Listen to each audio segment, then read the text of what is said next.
No. Nope, okay. Agenda item 2 is Chairperson's Business.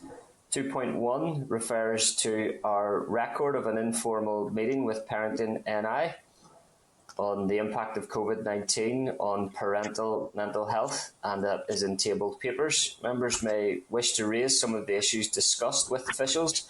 Briefing on the children and young people emotional health and wellbeing in education strategy, and the provision of child and adolescent mental health services later in our session today. Are members content to note? Agreed? Agreed. Just to say it was a really useful briefing from Parenting NI, which really opened us to the need to consider the mental health of parents throughout this pandemic and in future as well. 2.2 is committee input on freedom of information matters during summer recess. It's normal practice for committees to delegate authority to the chairperson and deputy chairperson during periods of recess to submit views on the releasing or withholding of information in any non-routine contentious FOI requests received, which is not frequent. In previous mandates, at the final meeting of each session, the committee agreed to this delegation of authority and that the committee would be advised of any such requests, the views expressed by the chairperson and or deputy chairperson, and the response issued by the FOI unit at the first available meeting following the recess period. Members content that we continue with this practice? Agreed?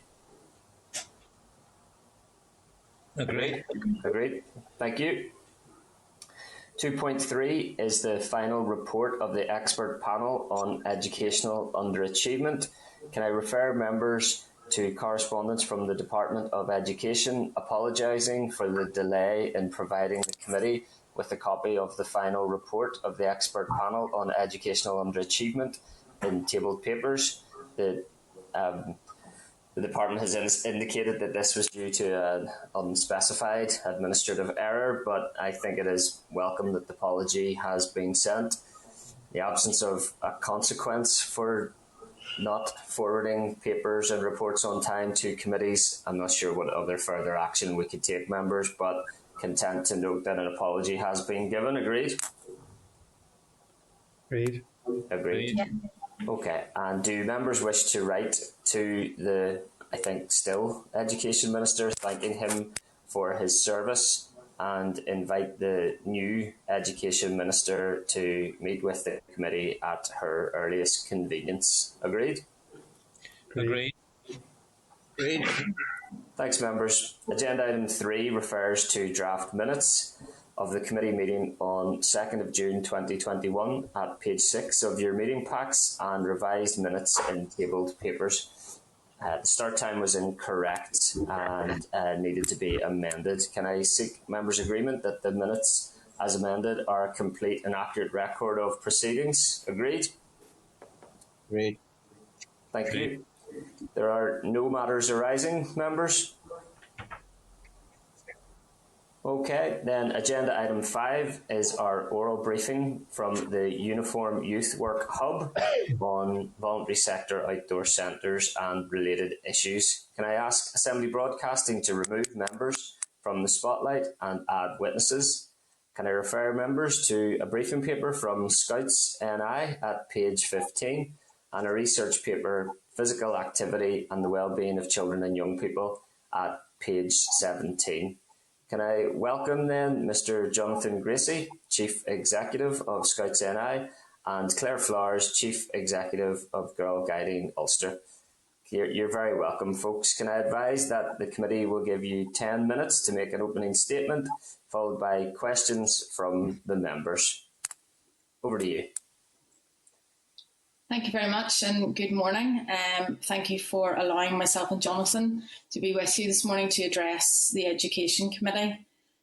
So I just wanted to introduce myself. I'm Claire Flowers, CEO from Girl Guiding Ulster, and just give you a bit of a background as to Girl Guiding Ulster and our headquarters at Lorne, where we have our training and activity centre, because I'm aware that you've already received a briefing paper from Jonathan about the Scouts and Crawfordsburn.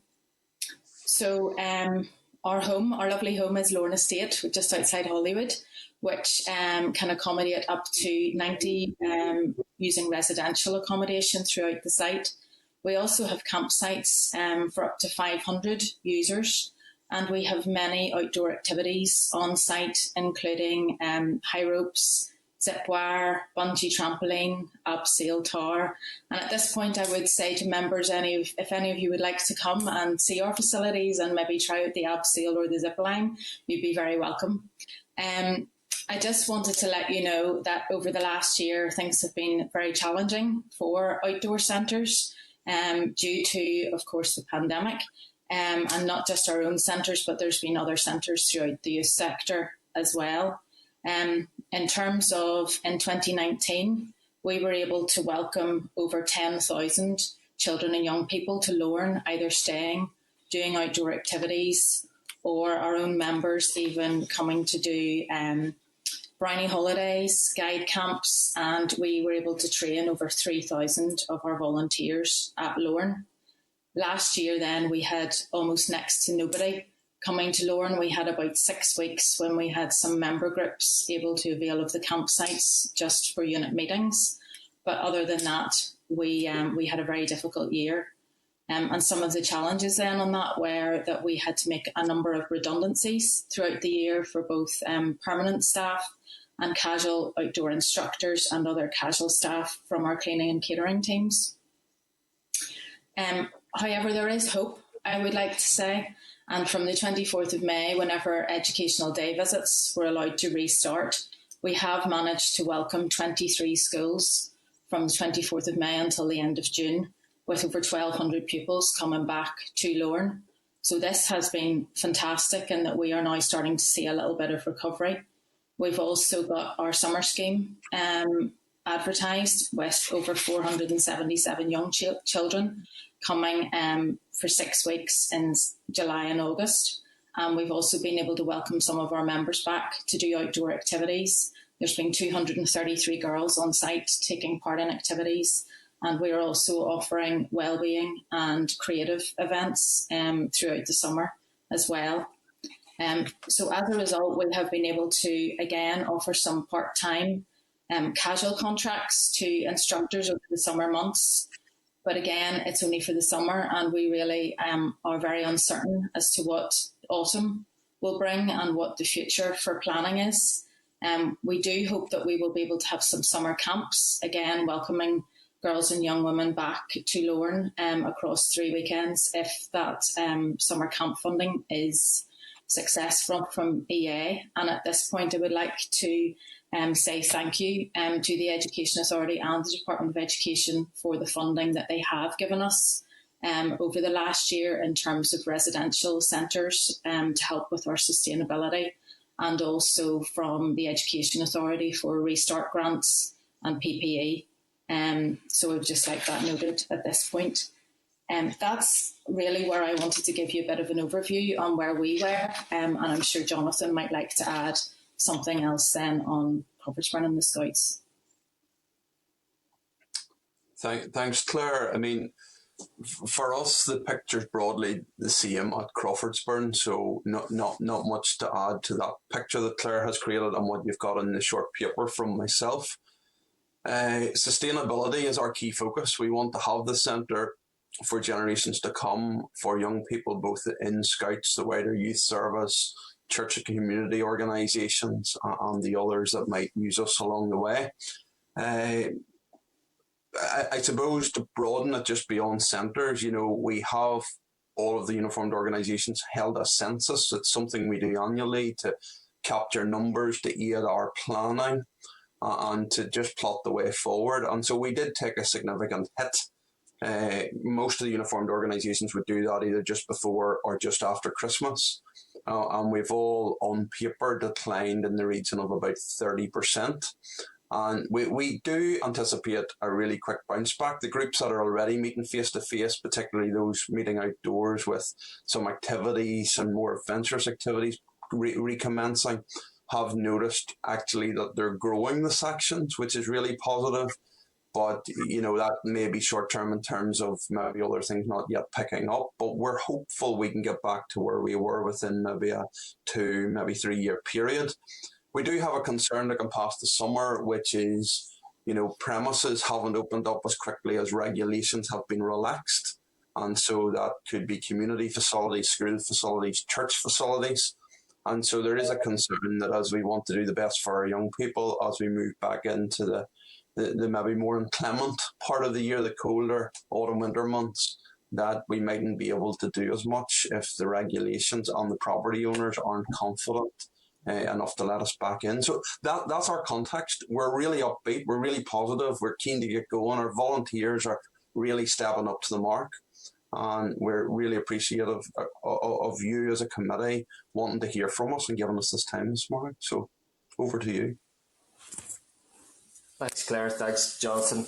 Probably necessary for me to declare an interest as a parent of a young girl guide. So I have some idea of the impact on the brilliant work that you guys do on our young people. And I haven't met with you previously, aware of some of the challenges that you've faced, and delighted to see that some of the powers and relaxations that you need to be occurring to get yourselves back on track are slowly but surely coming into place. So delighted that that's happening. Let me bring members in this morning then. Can I go to Pat Sheehan, our Deputy Chair? Thanks, Pat. Thank you, Chair. And thanks, Jonathan and Claire. I suppose we're living in fairly turbulent times at the minute, and there's a potential there for disturbances during the summer, and the chances of young people getting drawn in to some sort of disturbances.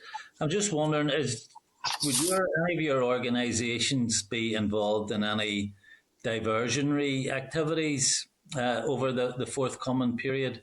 And do you know if there's any funding available for your groups to run such diversionary programmes? Thanks. Well, I can start, and Claire, you feel free to chip in as well. And certainly some of our groups in what we might refer to as interface areas have applied for education authority grants. Some, I think, have been successful, some not. One of the flaws, I suppose, in our current system is we would only pick that up if a local group tells us. There's no means of communication back to our headquarters from education authority directly to tell us who's successful or who's unsuccessful. But certainly our groups would be active in those areas. And during the recent protests a number of weeks back, they were active on the ground just to provide activities that were distractionary in nature. Over the summer, a good number of groups have applied for the Education Authority funding to provide camps and summer schemes and the likes. And again, that's mostly aimed, I would have to be honest and say, at our normal programme, because that's what we're about. And it's skills for life, it's mental health, it's activity, it's all the good things that youth work delivered. But the secondary side of it is it's often taking young people away then from their local areas and providing that degree of distraction when there can be disturbances in the localities. Claire, have you anything you would like to add to that? No, I just agree, Jonathan. Our programmes are really aimed at universal provision. So, and it's great then that we are able to do that, because I know that other areas opened up, prior to us. So it's good that we can now have young people hopefully involved in all sorts of programmes, because that's exactly what they need after a year of lockdown, being able to get out and about and having fun with their peers in safe environments. And that's what we're hoping to provide from now on. And if we can continue to do outdoor activities which are safe and provide them in a safe manner, is really what we're hoping to do over these next few months. Yeah. Thanks for that. And I suppose what I'm really getting at is that, if there are disturbances, it's not generally the Scouts and the Girl Guides who are involved in it, but your organisations are well placed to provide activities, for a broader range of children and young people to sort of keep them away or divert them away from these activities. And by the way, this is no criticism of yourselves. I'm just wondering, are none of the statutory organisations approaching yourselves to maybe help out in that type of diversionary work? No, not directly, Pat, in the sense that we rely, I mean, our staff teams, you could count in your two hands. So, we have each, I think I'm speaking for Claire, 2,500 to 3,000 leaders each organisation, but they're volunteers. So, sometimes when there are funding opportunities or last minute calls, can you do something? Because they're volunteers who have busy work, family, and maybe other commitments to think about, they're not able to respond, as quickly maybe as a fully staffed youth club, for example. So we're not on a level playing field in that sense. And sometimes our volunteers, the bureaucracy around even, finding £2,000 or £3,000 to run a project is quite heavy for a group of people who are only given 2 nights a week to their youth organisation. So we are well placed. We could deliver more, we could do more, but I suppose it would have to be that quid pro quo in terms of making it volunteer friendly in a way that it isn't always at the moment. Yeah. Okay. Thanks for that. Do you want to come in there at all, Claire? No, I just agree. It's the resourcing and the capacity issues that we would have to be able to do that. We would love to do more in the communities, but we just aren't able to at the moment. Okay, thanks. And just moving on to another issue, and the committee has heard quite a lot of evidence in recent times about the lack of physical activity children are getting in schools. And that's a concern both in terms of the physical and mental well-being of children. And I'm just wondering, are organisations like your own filling in for physical activities that really should be happening in schools? And from your own experience, are you concerned that children aren't getting enough physical activity? Thanks. Well, I'll come in this one. I totally agree, and part of our programs is that we are very we love to get the children outdoors and into nature, and some of the reports that have come out after lockdown have shown that girls have really missed that, and that there is a real appreciation of outdoors and nature. And I just notice even from the children being at Lorne and participating in the schools programs where they're having a full day outside in the fresh air doing outdoor activities, they are absolutely exhausted by the time they come home.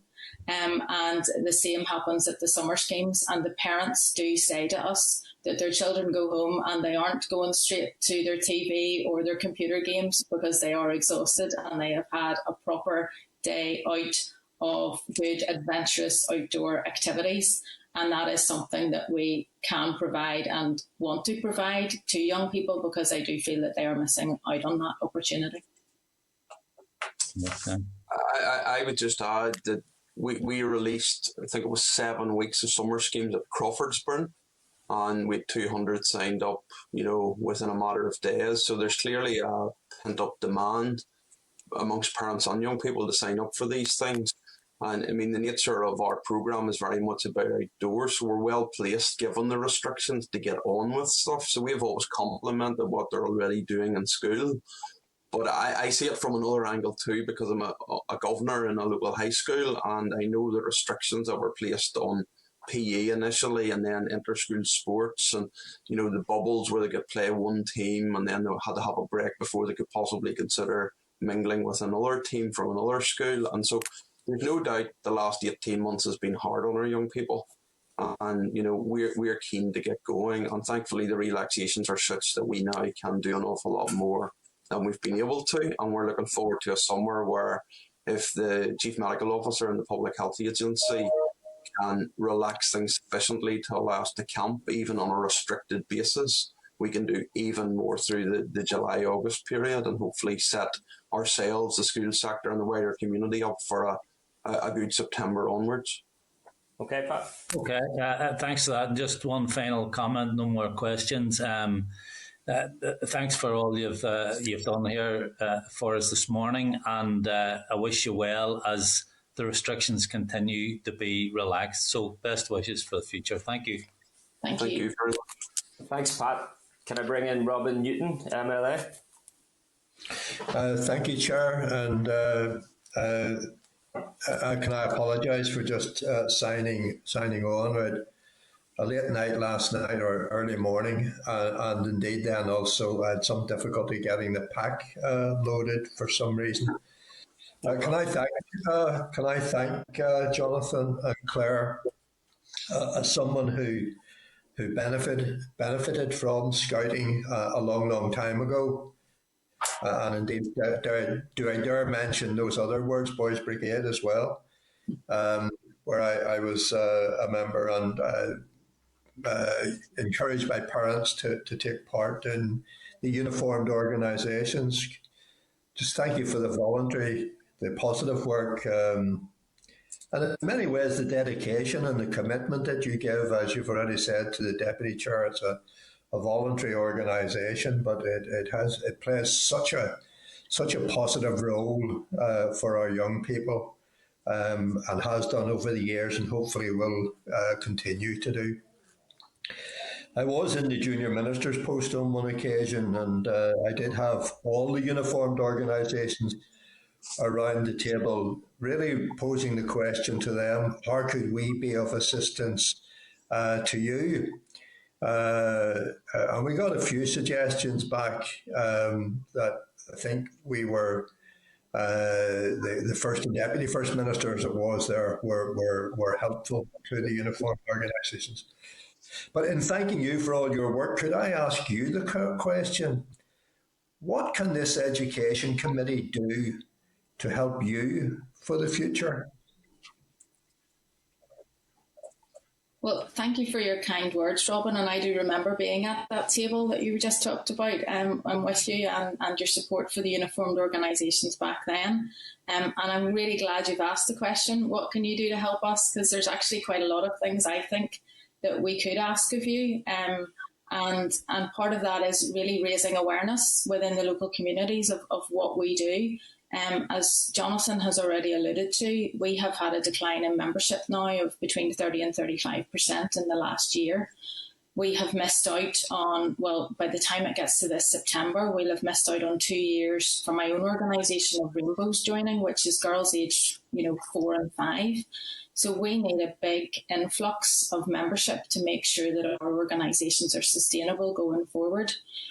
Again, as Jonathan said, our staff capacity is really small. I probably have the equivalent of 3.5 office staff for trying to look after 6,500, 7,000 members. We do not have the capacity to be able to do huge recruitment campaigns, a lot of PR and awareness about the good work that we're doing, all of us, all the youth sector and the uniform organisations across Northern Ireland.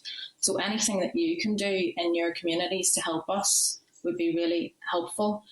And the other thing that I am concerned about coming back in September is, again, venue availability. As you're aware, a lot of us use churches for our unit meetings, and there is a real concern about being able to use those going forward. And if we don't have venues to meet in, I'm not quite sure where we go. Obviously, we will still have the blended approach. Zoom has been a saviour for all of us in the past year, but there's nothing beats face-to-face contact, which is what our organisations are all about, working together in small groups, the team building, the building confidence and self-esteem of our young people, and you really need to be in the one place to be able to do that. So, and I don't know if there is any help that you can give us in and maybe allowing schools to open up in the evenings and to be able to allow us to meet, because if we have to maintain some social distancing going forward, then we need big assembly halls, sports halls to be able to do that. And some church premises maybe only have small halls, or these just will not be available, which of course they have their own priorities, quite rightly so. So I suppose it's things like that that we will need going forward. And And we also really need a date for when we can start residentials again, so that we can at least start the planning. At the moment, we are hopeful that we will get some camping in maybe July or August, but we don't have a date for that as yet. In terms of indoor accommodation, which our centres rely on, if we don't have anything by the autumn, then we're really looking towards next March, because December, January, February would always be quiet months for us anyway. So that will have been really 2 years before we've had people staying in our buildings, which is huge. And we still have the financial constraints to keep those buildings going. If any of you have been to Lorne, you know that it is a huge Grade B listed building, and we need to keep the heat on, and we need to make sure it doesn't get damp and I don't get dry rot to return. So there's all those types of things. And that's why I've already said about how useful it was to have that grant aid in the last year from the Education Authority to help us to remain sustainable. So those would be some of my asks. I could give you a longer list, but I don't want to appear greedy at the moment, and I maybe will pass to Jonathan. Claire, I'm not sure you've left an awful lot for me to add. I mean, just to reinforce some of those things around awareness building, understanding. So sometimes we're met, particularly when we're interfacing with departments and other statutory bodies, where they're not quite sure who we are, what we do. So we're really blessed this morning by the committee having a good understanding of youth work within a uniform context and affirming that work with us. Residentials, camping over the summer really need just clarity around that. So anything you can do to press for that would be great.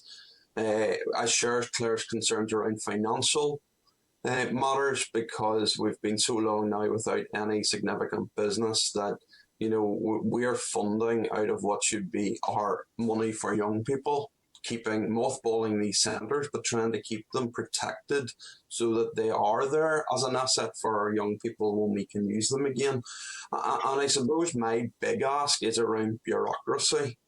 There's been a lot of talk about the new funding scheme, and again, we're incredibly fortunate and thankful that we have qualified for that with the Education Authority.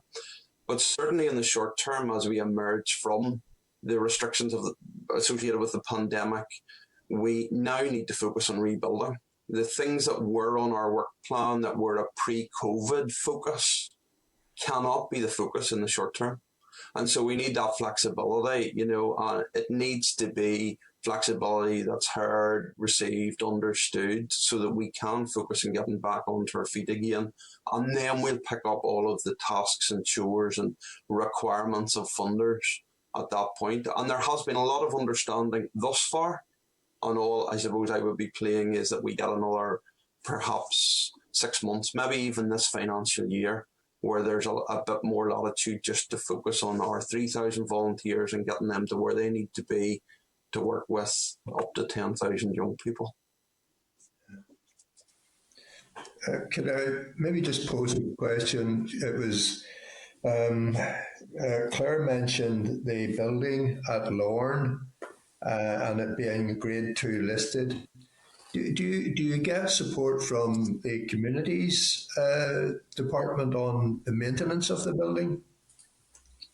Not for maintenance, but I was able to get some money through the Charities Fund last year to help with costs of that as well, which again was greatly beneficial for that, because it is, as you know, Robin, a huge site to maintain. There is a fund, it is for buildings and the maintenance of buildings that are listed, coming out of the communities department. And I know that I know some buildings that have actually been eligible and have received support, particularly where the building is a listed building and you have to maintain it to a certain standard. So there is support there for that. Okay. I would encourage you, perhaps, if you and Jonathan could put your head together and if you would write to the committee, I think that would be important so that we have an understanding of how in the future, and let not this be just a one-off meeting, but indeed in how we might support you in the future. In fact, all the uniformed organisations and the very valuable work that you do for our young people. Thanks, Robin. Okay, Chair. Thank you, and thank you, Claire, and thank you, Jonathan. Thanks, Robin. Thank you. Can I bring in Daniel McCrossan, MLA? Thanks. Yes, Chair, you can hear me okay? Yes. We can, yes, thanks. Okay. Thanks very much to Claire and Jonathan for being with us today and for their presentations and for the ongoing hard work that they're doing in what is obviously very challenging times for our young people and for voluntary organisations such as your own. I have a few questions. I'll jump straight to them. It's clear that the work you do is vital to the well-being of our young people, and you're both to be highly commended for the major contributions that you're making and your organisation is making year in and year out.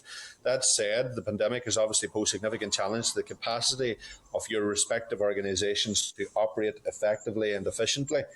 So in order to help us all learn how to better face a crisis such as this pandemic, and with the benefit of hindsight, how could your organisation have been more ably supported by statutory agencies over this difficult period? I'll start this one. I want to praise right at the outset the response of the Minister, the Department and the Education Authority, because quite quickly, within probably 2 to 3 weeks, they moved to a position whereby inescapable costs, which included staff costs, were prioritised from within the grants that we already had. So that immediately took pressure off in terms of immediately needing to furlough people and so on. And we had a little bit of breathing space. That then led to a little bit of a recheck around work plans, and we realised quite quickly it was all about support. It was all about moving youth work online, and that was supported. I suppose the counterbalance to that was that the sector was going through a change. There was a new funding scheme coming in and had been delayed many times. And the people responsible for that probably had little option but to proceed with the timeline that they were set. And that has now come in, and I suppose it's probably just come in at the wrong time. The middle of a pandemic for a major change like that was never going to be a perfect fit.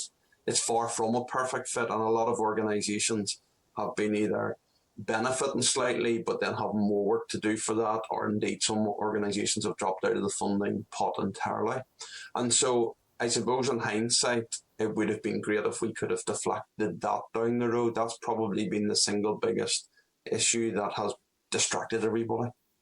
I don't know if you want to add to that, Claire, but those have been the challenges from my perspective. I think there were times when the youth service was, it fell through the gaps a bit, to be honest, in the last year.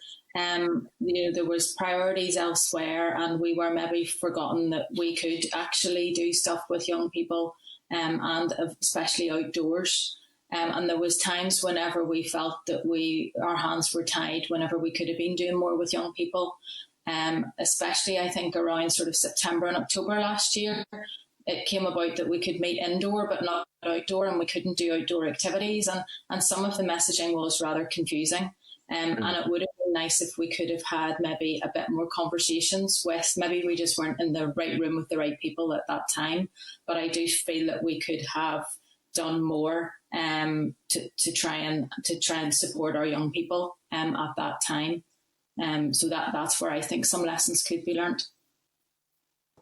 Yeah, I would echo that, Daniel. Just I should have mentioned it myself too, that some of the messaging at times was that youth was very much part of education, and then probably over the last number of months that has kind of separated a wee bit, where there was a big emphasis in getting the schools and the formal sector back, and it was where does uniformed youth work and wider youth work sit within that, and it hasn't always been clear. But I have again to praise the Minister and the Department and the Education Authority, because they started to mention youth service increasingly more, and that helped our leaders and our partners in the likes of the community and in the church community as well. Jonathan, if I could step in for a second, should we be praising the Education Minister for eventually, belatedly referring to youth services? Well, perhaps not, but I suppose I'm a realist, and the schools, or the education budget is dominated by schools, so the messaging is going to be dominated by the largest part. But uh, it's his last day. I'm going to give him a good report. Okay. All right. Okay. See, at the same time, yes, it could have been done. We're talking at the moment about learning lessons, so yes, we probably could have had it done better at times. All right. Okay. Daniel? Yeah, I was getting the sense that this is more about not wanting to kick the minister as he walks out the door, as opposed to actually praising him for any meaningful intervention in terms of youth, because you'd be out on your own, actually, if that praise was to be accurate and reflective, because there's very few that have praised his intervention in relation to youth. In fact, he's been very late in the day in dealing with quite a lot of the challenges, but I can understand your politeness in that regard. Just with some of the points you've said, had you have received a higher level of support, are there schemes you could have operated to the benefit of the young people you serve that you would like to have undertaken, and what would they have been, and what needs would they have met? And further to that, given proper support and resourcing, are there programs you would like to undertake now that could help young people catch up on lost experiences? I think it was very difficult, Daniel, last year, because there was the blended approach, and a lot of our volunteers didn't maybe have the confidence to be able to do face-to-face when they were allowed, maybe through their own personal circumstances, whether they were frontline workers. So I do think we have a lot of catching up to do. Some of the reports that have been written about girls and how they're feeling with their mental health, there's some real sad statistics that I have never seen before about girls feeling lonely, bored, anxious, fed up, with concerns for their future. And we really do need to think about that going forward. Not only did they have all the pressures that they had pre-pandemic, they now have a lot more to deal with in terms of anxiety, have they fallen behind at school, what their future careers are going to be. And I feel that organisations such as ourselves can give them that boost, that self-confidence, and maybe give them programmes to help with their mental health that can't maybe happen so easily in formal education settings. And we can also then do more life skills, help with self-esteem, boost confidence, and give them some fun, because that's what really has been missing in the past year. So we would love to be doing programs like that. But again, it's very hard to plan when the restrictions are still so tight on what we can do as organisations. But we have to live in hope, and we have to be able to prepare for the future and prepare our young people for what they will face. And this will have undoubtedly given them resilience. But we need to be able to let them grow now, because they have missed out on so much. Yeah, absolutely. I think that leadership training was also disrupted during the pandemic. That's quite obvious. Have you the resources to enable this training to be caught up on? And is there any way the statutory agencies could support you more ably in that regard? I'll jump in on this one. I mean, yes, it's been hampered, but we have moved stuff online, so we're trying to do what we can. We have quite a lot of what we deem to be mandatory training around safeguarding, safety, so risk and risk assessment, stuff like that, but also first response, which is our basic level first aid, which we expect every leader to have and renew on a regular basis. And so we have hit some snags because you couldn't do CPR training on a mannequin, whenever there was a pandemic around. And so we treat safety as absolutely paramount, and we're working through, I think, an 800-litre backlog that we project will take a year to clear. So if there were things like that and partnerships that could be developed, that would be great. And we're, as organisations, already making those strides to reach out to health service and other parts that might be able to aid us. So there is a backlog. There is a capacity issue. Capacity is always going to be a limiting factor for us. Yeah. So, yeah, absolutely. There are conversations that can be had. Yeah, thank you. Just a final point, Chair, if you allow me. The National Scout Centre at Crawfordsburn obviously has extensive facilities to enable it to provide for the range of courses you outline in your submission. climbing, abseiling has been mentioned, and I welcome the invitation. I have to say it'd be a great sight to see some of us doing that. Bouldering, forward to see you abseiling in Crawfordsburn, Daniel. I might try the archery, canoeing, laughing. There's a whole range. You also have residential accommodation, so it sounds quite good. Certainly, I would have loved that when I was at school. Even yet, I would enjoy that. Are any of these facilities in need of maintenance or repairs? I know you've mentioned it's an extremely old building. It's Grade B listed, the heat and all the rest, so I can understand that there's an element of that. Also, if so, have you the resource to enable this to happen? So what is the challenges or the barriers that exist to ensure that these facilities can be maintained? And finally, I note you pointed to significant financial challenges and hope that business will quickly return to pre-pandemic levels. We're seeing elements of that certainly this month. I think we'll see a huge jump forward. Is there any form of government grant aid that you can access, such as the hospitality industry, to compensate in any measure for lost or reduced revenue schemes? Yeah, I'll lead off in Crawfordsburn and let Claire address Lorne. Certainly in terms of maintenance, we have been doing what we can, but the mandate really from funders has been focused on inescapable costs and staffing related costs. So we haven't had the money to do all that we wanted to do, and any support will be gratefully received. In terms of fabric of buildings, we are doing what we need to do to preserve those and keep them to the standard they're required. But again, with limited funding available, you had another part of the question. Sorry, can you just in terms of the situation around maintenance or repairs, is there any schemes that you're aware of that could help fund some of this work? Have you? Yeah, I mean, you mentioned a hospitality scheme and stuff like that, and we both organisations and the wider youth sector in general, it has to be said, have been very active. I mean, I've listed some in my submission around the business support scheme, which was aimed at sort of tourism, hospitality, leisure, things like that. We made full use of furlough where it was possible to do that. We had the restart grant from the Education Authority. So we have tapped into a full range because it took a cocktail of funding to get us through the past year. We still made a loss in our centre, but it was mitigated hugely by tapping into all those.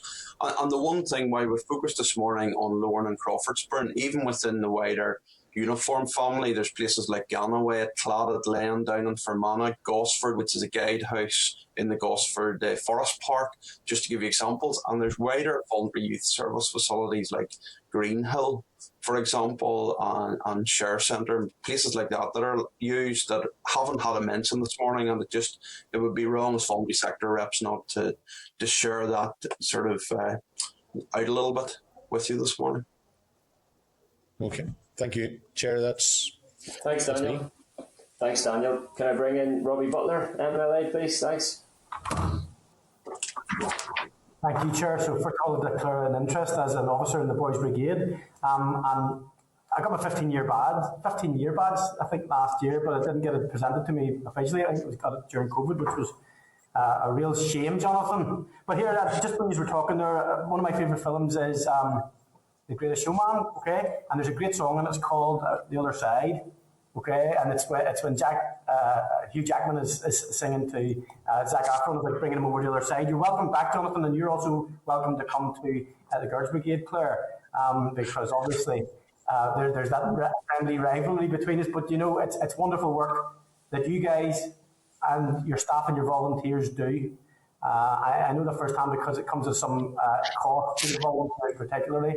And with that in mind, I know Daniel touched on the training aspect of it, but my first question to both of you guys isn't around COVID, but it is from my own experience within the Boys Brigade. At times it's very challenging to keep the numbers up, especially perhaps in modern society. Uniformed organisations perhaps sometimes aren't seen for the value that they actually bring. So could you give me any feel for how that has been, not just through COVID, because that's difficult, but pre-COVID, and then how you see that developing in the future? Because I am absolutely fundamentally fixed on the fact that we need to engage young people, we need to get them mixing together, putting them together, but also getting them out and using the facilities that we've heard about today, guys. Well, in terms of the last year, Robbie, we've seen a decline in membership of 35%. Previous to that, we've been trying to, I don't like to use the word stand still, but we've been trying to retain the membership that we have and build on capacity, maybe in units that had low numbers, because we're finding it extremely difficult to get volunteers. Just with modern society, it's very difficult for people to give the time and commitment that they need to youth organisations. So this is what I was sort of giving a little plea to you all to say, look, within your communities, we really need your help to raise awareness of the good work that we're doing, because we are modern, we are relevant, and we are changing with the needs of, certainly we are with the needs of girls, knowing, you know, what their needs are in terms of their future and their life skills. And it is a fantastic organisation, and we give such good opportunities. In terms of going forward, we need now to advertise for some development officers to help us get out into the communities to get more girls and volunteers to join us. I'm hoping that we will have a good bounce back in the autumn, and we will at least increase by 20%. I'm not sure whether that's, as they call, cautiously optimistic, but that is my hope, because we have really missed out on 2 years, as I said, of rainbows joining, which is 4 and 5 year olds. And I am hoping that there will still be some. We're worried about the changes between sections, that brownies now will go to guides if they've missed out in a year. They maybe haven't met with the guides, and there would normally be some crossover in programmes at the end of the year.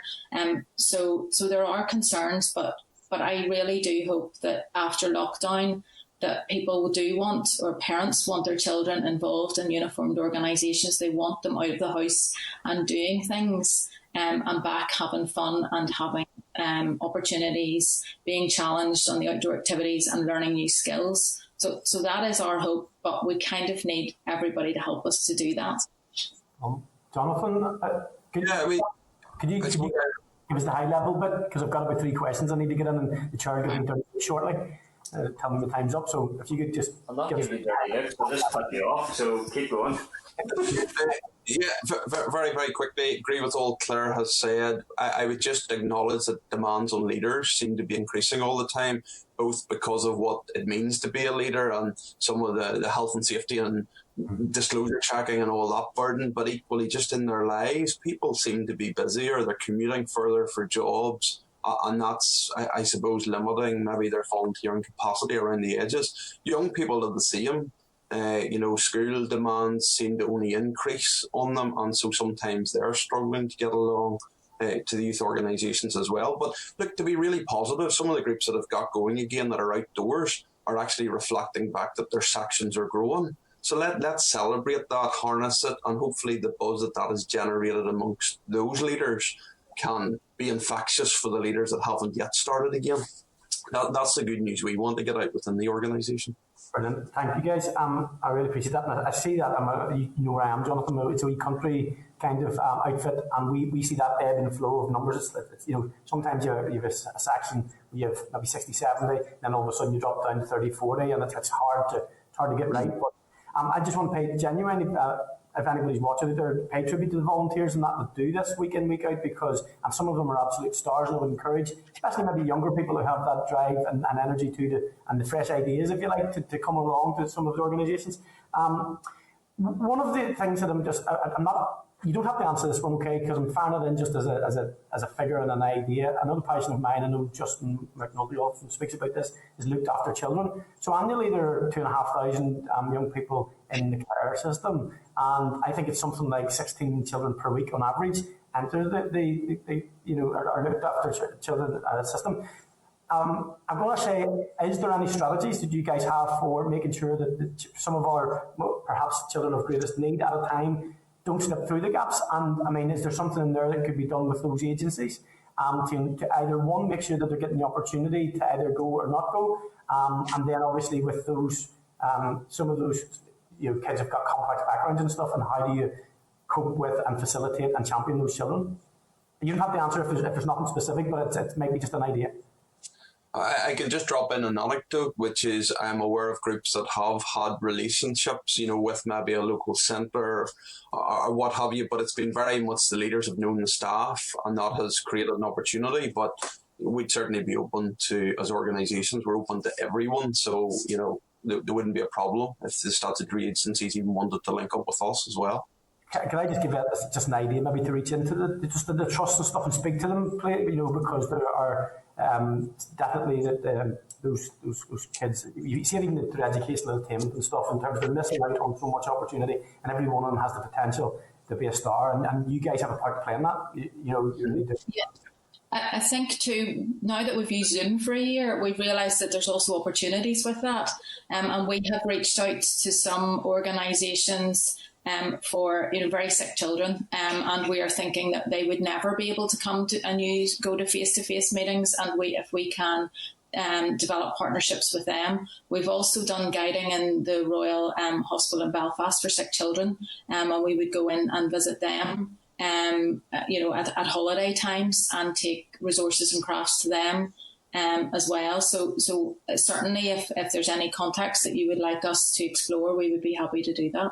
Brilliant, thank you. I'm going to ask two questions here, guys, and if you can, either one or the other, take them if you like. They're not mutually exclusive, okay? Well, actually, one of them is for you, Claire, so you can maybe take this. Last question, Robbie, if you can make it concise. Hey, Claire, yours is about young girls and sports participation. So we know the education section of of education, okay, the sports part of it, that young girls don't participate in sports in the same way as young guys do. So if you could maybe tell us a little bit about how you're looking at that. And then, Jonathan, in the wider context of mental health, and young people are telling us that it is their number one issue. This was post-COVID, and now, as we come out of COVID, hopefully, pre-COVID and post-COVID, what's the recognition of those issues within the uniformed organisations, and what are we doing to address that? Thank you, Chair. In terms of girls in sport, we have a girls' attitude survey that was done in 2020, which gives some fantastic statistics on girls and schools, and even the types of sports that they are allowed to do or not allowed to do, with choices between girls and boys. I will send you this report, Robbie, which is probably the best thing. But that's the good thing about organisations like ourselves, which are single sex, and then there is safe space for girls so that they can go and do outdoor activities in a safe environment, and they don't feel uncomfortable around boys as well, and they will be challenged and they will do things. But if I could get your email, or if I can somehow get this to you, there's some good stats in that. Claire, if you send that into the committee, we'll make sure that gets redistributed to everyone. It'll be good for us to review that in detail. Thanks. No problem. Just on the mental health question then very quickly, Robbie, yes, as part of the Restart grant, it was one of the things that most of the uniformed organisations had an element of focus on mental health during lockdown. And so there was various programmes, some with even a faith perspective as well as a more clinical view on it. And we used people like Mr. Hullabaloo, who was reaching out even to the youngest age groups by making videos, and we were making those available. The summer programme for funding that EA has launched has, I think there's about 4 strands, and one is mental health and wellbeing. So the crucial thing, and maybe what you can do to help us, is we're inundated with calls. I think the decisions for that funding was to be out last week. It's still not out. So we need that, because that's a big focus around activity and mental health this summer. Thanks, Robbie. I don't have my 15-year badge, Robbie, but I had 10 years full attendance, so I must compare notes with you whether that trumps you for consecutive full attendance or not. Okay, thanks for that, Robbie. Thanks for the answers. Can I bring in William Humphrey, MLA, please? Thanks. Morning, Claire. Morning, John. Chair, can I just declare an interest as I'm President of North West Belfast Scout Council and a member of Northern Ireland Scout Council. I think the key thing for guides and scouts in particular is the whole idea that we have to have the residential centres open as soon as possible, because the problem there is that I was down at Crawfordsburn all day Saturday, and there were lots of people there, but leaders were having to come and in the morning and then take the young people away in the evening, and obviously they weren't able to stay. Now that has a hugely negative effect in terms of our young people and their ability to enjoy the residential experience. And I do have to say, Jonathan made mention of the census, and disappointing to hear figures down by 35% or whatever for both organisations. In my own district, I'm delighted to say our numbers are potentially up by 50%. Wow. And I want to pay tribute to our district commissioner, Scott Hamilton, and his team for the work that they've been doing in terms of getting out there and having outdoor activities. They were one of the first districts to be out there and getting young people re-engaged. And I think that's we've actually on our district Facebook page been having people contacting us, parents contacting to get young people engaged in scouting. So that's something which is really, really important to us. And I think the other thing is, Scott, along with Jacqueline Weir, who's the local guide commissioner, we've been able to secure some funding from urban villages. So last night, for example, we had explorers, guides, young leaders out with Belfast Activity Centre. That sort of joined up partnership is crucial to the whole thing, I think. And diversionary activity was mentioned earlier.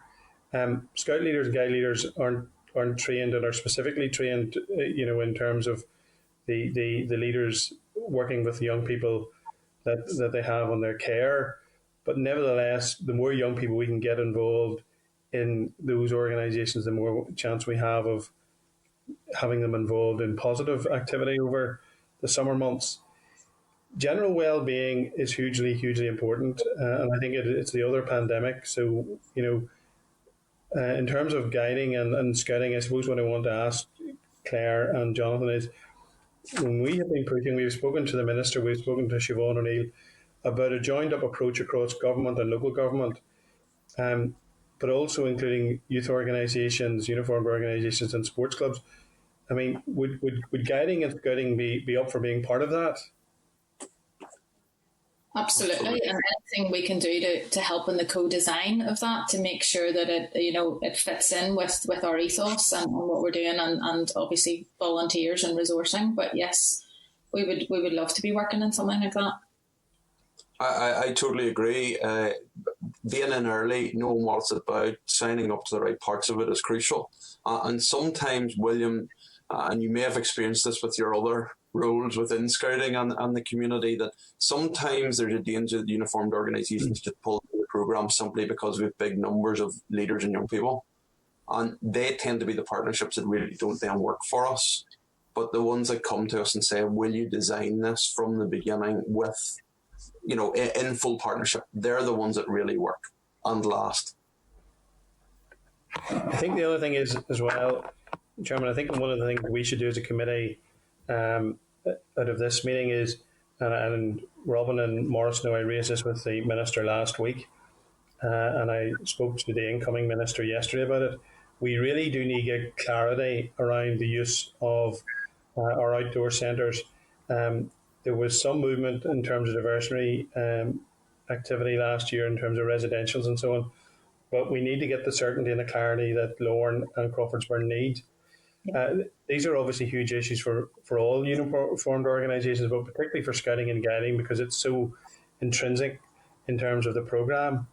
And so the bit of the debacle that there was last September, October, whatever, and I pay tribute to the Minister because I contacted him and he got involved quickly, and Arlene Key and so on, in terms of getting resolution. But the problem is that the regulations that go out to the EA youth service are not necessarily completely compatible for the uniformed organisations, and therefore the uniformed organisations need to be treated almost as a separate identity around those issues, because they are so outdoor focused. And so I think that's one of the things, Chairman, I would propose that we would perhaps write to the Health Minister and the Chief Medical Officer around the issue of camping and residential stays for September, October, August, September, whatever, so that we can get some camping before we lose the summer and the better weather, before the traditional scouting and guiding calendar starts again in September. That would be a real boost to those organisations. So I would propose that we send a letter to Robin Swan and Michael McBride around that, and just finally pay tribute to all those involved in uniformed organisations. I've been at Lorne many times. I did some of my commissioner training there, Claire, and I pay tribute in particular to the guides. and obviously my involvement with scouting is documented. So thanks for all you do for our young people. It's hugely, hugely important and much appreciated. Thanks, Chair. Thank Thanks, you. William. Can I bring in Nicola Brogan, MLA, please? Thanks, Chair. And again, thanks, Claire and Jonathan, for your time here this morning. And thanks for all the work you have been doing. I think now more than ever, we all recognise the importance of outdoor activity for the mental health and wellbeing of all our children and young people. So we really do appreciate all the hard work you've been doing. I just want to touch upon, this has been discussed already this morning, but about female participation throughout like the sports curriculum and like any kind of physical activity. So research does suggest that young women are less likely to engage in sport, but in particular girls from disadvantaged areas, the research would suggest that they are particularly less likely to participate in like after school activities and sporting engagements. So can I just ask, Claire, maybe yourself in your role, what do you think we can do to combat that? How we can what kind of outreach we can do, or how we can engage to get more girls participating? Well, again, I'll refer to the Girls' Attitude Survey that had looked at even the age groups of girls, and the 7 to 10-year-old girls love taking part in PE at school. 88% say they do. Then it goes to 59% for 11 to 16-year-olds and down to 46% the older they get. Now, that might be not just because of the sport, but it could be time pressures, other commitments in terms of schooling. But I know that some of the girls don't want to take part because of their appearance, because of maybe if it's a mixed school, they don't want to take part with the boys. So there's a lot of other things that maybe we need to be looking at as well. Girls also say in this that they don't get the same opportunity to participate in the same sports as boys as well, and maybe that needs to be looked at too. And just really talking to girls to see, well, what do they actually want to do? So I think this is a really good report and something I think you'd be interested in, Nicola, but I'm not quite sure what we can do, but I think there are things in terms of appearance, their self-confidence, their self-esteem, making sure that we're doing the team building side, and then seeing, what we need to do to make it that they would want to participate more. And maybe it is more outdoor stuff. Maybe it is the more adventurous things that the likes of us can offer, in terms of maybe they don't want to be doing hockey, but they'd love to be doing archery, or they'd be love to be going down the zip line or the abseil tower. And those things aren't necessarily available to them all of the time. So it's maybe making sure that they can have access to those. Yeah, I think that's a really good point, Claire. Actually, that maybe that more adventurous side is just another kind of avenue for them. I assume then from those stats that for boys the level of engagement increases as they get older, or what's the difference there? Is it just with girls that it reduces so significantly as they get older? Now you're asking, it really concentrates on girls, so I'm not sure about the boys' figures. But girls are saying in this, there's quotes from them saying that it makes it harder for girls to be themselves whenever they're doing PE, that the girls and boys feel different about, how they interact in sports, because boys, and I'm not trying to be stereotypical myself, but are maybe more competitive in the way that they approach sport as well. And it also then, it also gives comparisons into the fact that there's even girls thinking about the jobs that they do, and boys as well, and even the types of sports that they're doing. So, so the interesting stats that I think you'll enjoy. Yeah, I know, I appreciate that, and I would love to get reading that, Claire. And I think we can understand the girls at that age, as like there's so many changes in your life at that age, that they would be more self-conscious and more aware of it, and really thinking about the difference in themselves and boys. And I think you made this point earlier about being embarrassed about doing sports in front of boys and out there. So definitely something we need to look at, because it's, as I said at the beginning here from the outset, this is such an important topic and such an important thing for all children and young people to be involved in. So thanks for that, Claire.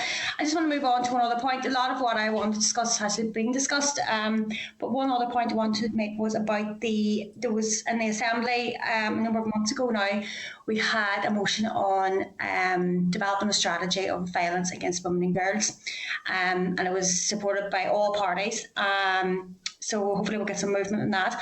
But do you see your organisations as having a role with the Violence Against Women and Girls strategy, basically in promoting like respect for women, young girls and women? Yeah, very much so. Because we're very aware of how girls feel and their safety, and especially after the Sarah Everard case in London. So Carla Lockhart actually contacted me a number of months ago to find out maybe if she could speak to some of our girls, and she was going to speak to Naomi Long. Now, apologies for dropping those names out there, but I had offered that we could maybe have some focus groups with some of our girls, if it was even guide age 10 to 14 or our older ranger age at 14 to 18, to really ask the girls how they are feeling and what support that we can bring. So that offer is out there, Nicola, if that's something that you would be interested in, because girls love to know that they're being heard. And that's one of the other things that comes out of this report, is that they don't feel that they're being supported by government and that nobody is listening to them. And in terms of an organisation like ourselves, we're very much about promoting girls' voice and making sure that they participate in decision making and that they can influence. So more than happy if you would like to speak to some of our members about that and see what we can do to help them in terms of safety. Yep, absolutely, Claire. I'd be more than happy to do that there. Again, I think it's within all of our roles to be those kind of leaders and to engage with children, young people. Really, like that's exactly what our role is. Members of the Education Committee is to listen to children, young people, and have their voices heard and to be a voice for them. So absolutely, I'll be willing to be involved in that. So thanks, Claire, and thanks, Chair. Thanks, Nicola. Yeah, the committee's got a good record on youth engagement in the last year or so we'd definitely be eager to follow that up. I think I previously met with a girl guidance session as well on a Zoom event, so it was superb. So we'll definitely look into that for you, Claire, do all we can to support that. And probably important for me to say that in terms of preventing violence against women, that's something that we should be engaging boys on as well, and maybe scouting has a key role to play in that as well, obviously. But I'll keep us moving here, and can I bring in Justin McNulty, MLA, please? Thanks. Thanks, Chair. Thanks, Jonathan. Thanks, Claire. 2021, the world's highest paid athletes. How many in the top 100 were female? Jonathan, quick quiz. Jonathan and Claire, how many in the top 100 world's highest paid athletes were female? 10. 10, yeah. 2. Yeah. 2. So therein lies the problem, So the role models in sports, not enough of them are female. Well, it's one of the problems. But on that, I have to commend the work of the Ladies Gaelic Football Association, the Camogie Association, and the numbers, they're growing exponentially year on year, the numbers of people involved, and it's really heartwarming to see. The advertising that Lidl have done recently is really exceptional in terms of how it sells the sport, sells the competitiveness, and it's not airbrushed. It's not an airbrushed approach to sport, which too many sporting bodies appear to do. Tell me, Jonathan and Claire, what data do you have on the Wellbeing? I just want to challenge something in relation to the outdoor piece, right, where people have been apparently not getting as much exercise and activity during lockdown, or not being outdoors as much. I found that outdoors, many more people are outdoors in nature than they were previous to the pandemic. They saw the benefits of nature, and they were out involved and active in nature. So how does that tally with the piece where you're saying that young people are not getting that access to outdoors? Well, a common line within scouting is that the title includes out. the out and scout. And so a big focus of our programme is about being outdoors, experiencing nature, being challenged by your surroundings, to work as a team, to show leadership, to overcome difficulties. And so we participate both in the programmes we deliver with our young people, but we also look to things like the Duke of Edinburgh Award as well to really challenge them where they're, at goal level going out for a 4 or 5 day stretch on covering a fair bit of ground. And those experiences are within the province, but also beyond Northern Ireland. So they're going into the Wicklow Hills, even parts of England or wider into Europe to do those activities. So there's no doubt that we put a massive emphasis on it. In terms of data, there's a challenge around that because we're only starting to get back to face now and seeing where people are at. So some of that for us is building confidence back in leaders that they can return safely, that they can travel, because there's been so much restriction around groups using minibuses. So how do you take young people away? When we can use public transport and other things, you're limited by the capacity then. If you hire a coach, how many young people can you put on it? What does it look like in terms of mitigation? So there are challenges around it, but we are keen. We are outdoors. And we've had to go outdoors in many ways too because indoor facilities haven't been available. But this is the time of year we want to be out. We're ready to camp. We have all of our camping gear aired, ready. We just need the CMO and the Public Health Agency to say go, and we are ready, and we'll do it in whatever format almost. We will follow whatever format we're given because we just want to get back to it. So rest assured, they'll be in the water, they'll be in the hills, they'll be outdoors. There's a lot to be said for camping. I spent all my summer holidays as a family. We went camping in Westport House on the beach in Spittle in Galway. Very, very happy memories, and the development that we got as a family from that was enormous. So you have no data, Jonathan, in terms of what the physical, emotional and mental well-being of children was pre-pandemic and post-pandemic? Is it too early for that? Or do you have any data to demonstrate that has been adversely impacted as a consequence of the pandemic? I can send this to you. It's a report we've done about back in lockdown. This was made during the second lockdown of how girls were feeling. And you're right. I think there's definitely been a greater appreciation in the outdoors and nature during lockdown because although organisations like ourselves weren't able to meet face-to-face, certainly privately, households were going out and there was a lot more outdoor exercise, but it wasn't maybe the physical activity that you're maybe talking about, because it's only recently that we've been allowed to do face-to-face educational visits for us, as they're called under EA, or outdoor visits, only started with us on the 24th of May. We hadn't been able to do anything prior to that since October time. So we had 6-7 months where our organisation had our hands tied and it was all virtual. So in terms of that, we only then had 20% of our units actually active on Zoom. So I can give you data like that, but I do appreciate what you're saying, that during lockdown there seemed to be a lot more people out exercising, but that was in a private nature, not necessarily through organisations like ourselves. Yeah, agreed. Well, listen, Jonathan and Claire, I have to applaud the work you're doing. You're obviously two very passionate advocates of your organisations, and that's really positive. I want to challenge you, though, in terms of that looked after children piece that Robbie already mentioned, and I didn't really like the response where Jonathan said you're open to everybody. That to me doesn't cut it. Is there not a firm outreach policy by your organisations to say we're going to identify these groups of children who need us the most, and we're going to find them and bring them in, and not wait for them to come to us? Our organisations are going to be bigger than what we have been before, and we're going to seek to really, really help those children and those young people most in need. I perhaps didn't articulate it well enough for you then, Justin.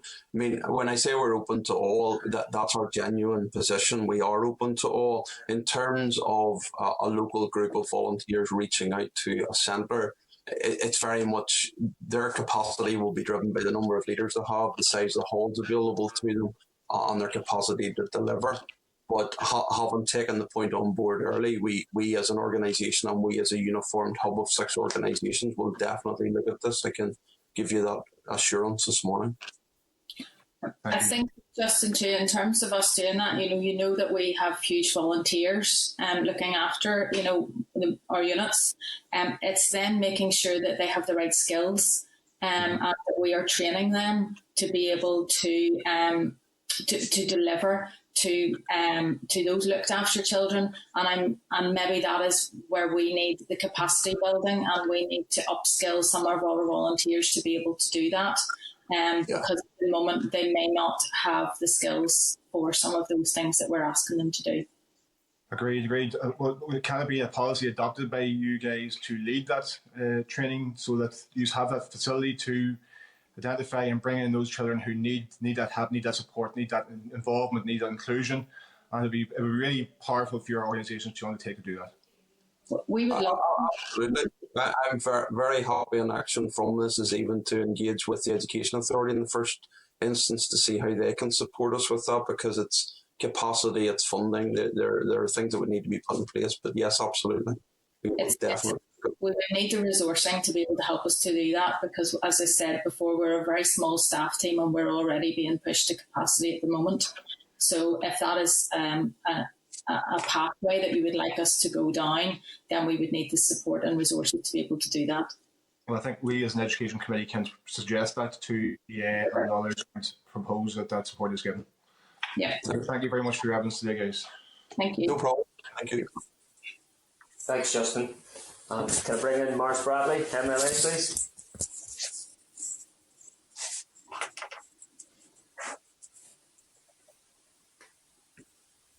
Mars, I think you might need to unmute your device, but we can see you well there. Oh, there we go. That's all right. Thanks, Mars. Chairman, it's refreshing, I think, to hear a positive response despite almost a full year of inactivity. I would be an advocate for summer schemes as diversionary activities or general learning activities for our young people. And I think this highlights a problem we had earlier in the mandate when they closed the Bushmills Educational Centre here in the North Coast. But as a former member of the Boys Brigade, the discipline and friendships formed throughout the various company sections, in my experience, help steer young people away from being in places where they may be manipulated by people to perhaps get involved in antisocial behaviour. So they play a vital part there too. But our youth uniform sections across Northern Ireland, they play a very important role in shaping young lives, building self-esteem, leadership and confidence. But just to pick up a point raised by Claire on school buildings, I've always been an advocate that school buildings should be made available to the wider community after school hours, and that includes the uniformed organisations and sports clubs. Perhaps that is something, Chairman, we as a committee can try and influence. To pick up a point that Claire raised, and I think it was Claire who mentioned the association of the uniformed associations through churches. Is there any way of encouraging support and membership for uniformed organisations through schools and community outreach events to try and maybe encourage those in the margins to get involved? Yeah, I mean, just to come in on that one, we would have some scout groups in school settings that are almost run like after schools clubs, that type of thing. They are more challenging to run because they can be very much driven by a teacher or two at that point in time, and then if the teacher retires or moves on to another school, they can leave a vacuum that means the group's hard to sustain because it's a daytime activity. But we have done that, and I know other uniformed organisations have successfully run that for periods as well. So yes, we can definitely look at that. Sorry, Claire, you were coming in at the same time there. Yeah, I was just going to say, traditionally we have met in churches, but we would like to broaden that because we want to be seen as an organisation open to all with safe, neutral venues, and some schools or community centres or other places may be more beneficial for us to meet in and mean that then there wouldn't be the same perceptions of our organisation, and then that we can legitimately say that we are open to everyone. So the problem in the past has maybe been that schools wanted to charge, and then there was a knock-on financial effect. But if there could be a partnership, because we are in the education sector as much as the schools, and if there could be some sort of partnership working, that would be really useful and really beneficial to us. And if the school building is lying there in an evening not used, well then why not open it for the community and for us and other sport organisations to use? And it would be a really big help to us. We have tried in the past to go to schools with our development officers and speak to school assemblies to do recruitment campaigns. That has become more difficult in the last number of years because schools obviously have other priorities and commitments at their assemblies, quite rightly so. But now going forward, I'm not quite sure how we are going to get our foot in the door at all with trying to do recruitment from schools. And some of them do not want to take posters or leaflets anymore because then they get inundated by other organisations too. So again, my plea is when you're out there, please raise awareness of the good work that we're doing. Thanks very much for that, Claire. And Chair, just to round off, I mean, like Daniel, I would like a visit to Crawfordsburn, so perhaps that's something. Joint day visit to Lorne and Crawfordsburn is on the card, although there's a few other outdoor education centres, as Jonathan referred to earlier, so we may have to do a tour. Well, I'm going to ask you to organise that, Chair, but not put you under any pressure. But just thanks very much. Team building for the community, team building for the committee, maybe there, Chair. There you go. Election special. But just to finish, I mean, I must say I benefited greatly from my years of membership of the Boys Brigade, and I think I reached a lofty height of colour sergeant. And if I remember, it was a pillbox peaked cap with a leather haversack and a leather belt. I think I looked something like a French policeman, but we'll knock it down there. It was a long time ago. Thank you very much. And congratulations. Thanks for that, Morris. You should be chairing this with your drill sergeant experiences then. You might keep the rest of them more in line than I'm able to. Thanks for that, Morris. Claire, Jonathan, thanks so much for your evidence today. Hopefully that is the start of a wider engagement with the committee and definitely committee visits to your sites when rules allow would be beneficial, I sense. So thank you very much indeed. Thank you, Chris. Appreciate it. Thanks, folks. All the best. Okay. Bye. Thank you. Could I ask Assembly Broadcasting to remove witnesses and to add members back into the spotlight and ask the clerk to summarise any actions or requests from the briefing? Thank you. Clark, I think you might need to unmute your device and might be worth me advising other members to keep their devices muted until they have to agree or suggest anything. Thanks, Clark. Okay. So one of the key things was about the restart date for residential and camping, which is obviously so central to the work that these organisations do.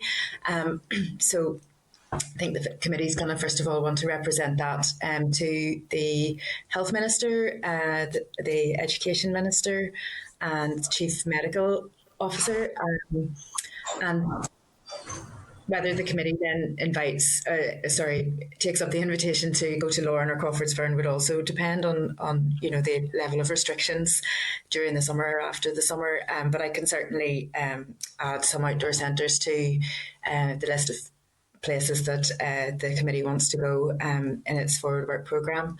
An item that came up that we can request then from the witnesses in writing is the girls' attitude survey from the first lockdown, which seemed to just have a lot of data in it from a gender perspective, but also from that key experience of not being able to do your outdoor activities socially. The members also wanted the witnesses to write into the committee stating exactly what it is that they need for recovery after this period and also for the development of their volunteers. So another item that came up was again to do with girls. Nicola asked about the safety and sexual violence kind of attitude work that can be done in these very safe spaces of guiding and rangers and rainbows. And Claire Flowers offered to run focus groups at those older age group levels with her girls to see what it is that they need to feel safe and strong, and what it is that they want to represent about this. So that offer, it might be useful to refer that to the Women's Caucus. Claire seems to already have done a bit of inter-party work on that. So I would suggest that as an action. And then on the kind of very practical level of, how do voluntary sector outdoor centres and particularly uniform groups then, how can they access funding as accessibly as the Education Authority's own youth service, and obviously the voluntary aspect and the kind of the nature of the venues are key. But we could ask the Education Authority what it can do to make its funding equally accessible or more accessible, to build in some flexibility, that there would be perhaps less bureaucracy, or that it would be more accessible to volunteer organisations. And then there was also a desire to resource these organisations so that they can actually have an outreach policy that goes straight to the most vulnerable children.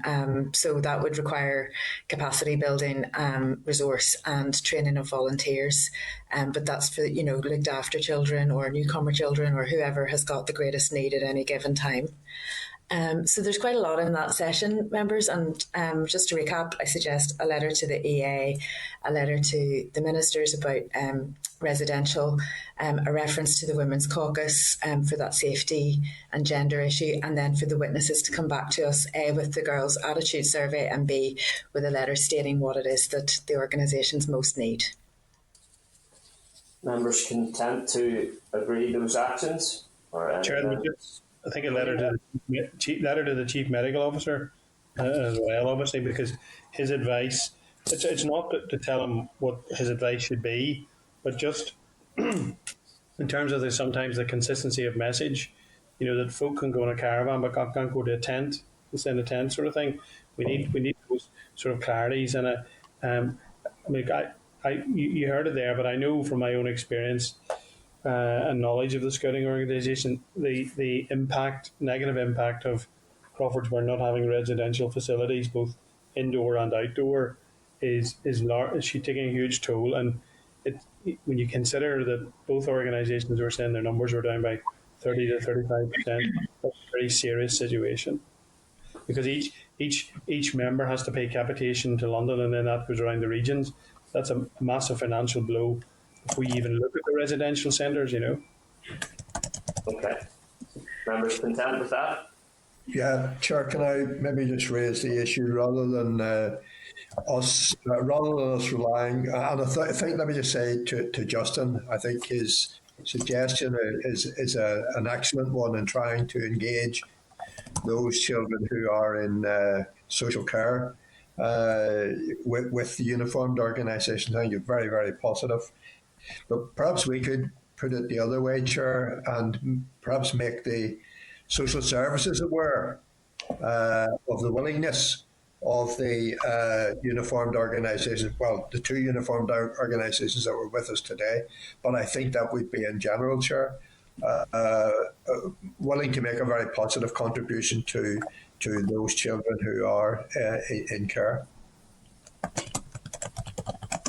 Thanks, Robin. Thank you, members. Okay. Anything else, Clark? No, I suppose just one thing is the scope of the session. There were uniformed organisations here today, but I expect there are other voluntary sector outdoor centres as well who've also been struggling. So, if members are aware of other organisations that they would like to come to committee, I think there's scope for that. Yeah, I think it'll be worth us engaging with the other EA outdoor activity centres as well in due course. So I'll return with a proposal in that regard, Clerk. Thank you. Okay, members content to agree those actions? Agreed? Agreed? Thanks, that's great. Okay, members, then we move on to agenda item 6, which is our oral briefing from the Department of Education, Department of Health and the Education Authority on the Youth Emotional Health and Wellbeing Framework and Child Adolescent Mental Health Services. Can I ask Assembly Broadcasting to remove members from the spotlight and to add our witnesses? Can I refer members to a Department of Education briefing paper at page 42 of your packs? DE and Department of Health, Children and Young People's Emotional Health and Wellbeing in Education Framework at page 48, and the Emotional Health and Wellbeing in Education Framework Implementation Plan at page 88.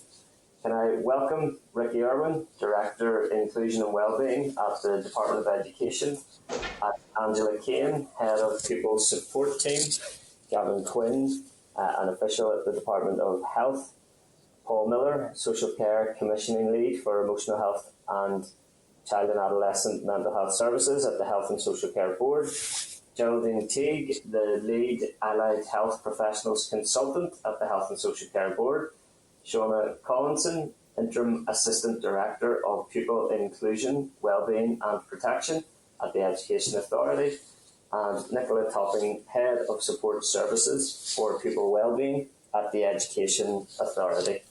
Can I advise witnesses that you will have approximately 10 minutes to make opening statements, followed by questions from the members. Hand over to Ricky, I presume. Yes, thanks, Chair. Can you see us okay?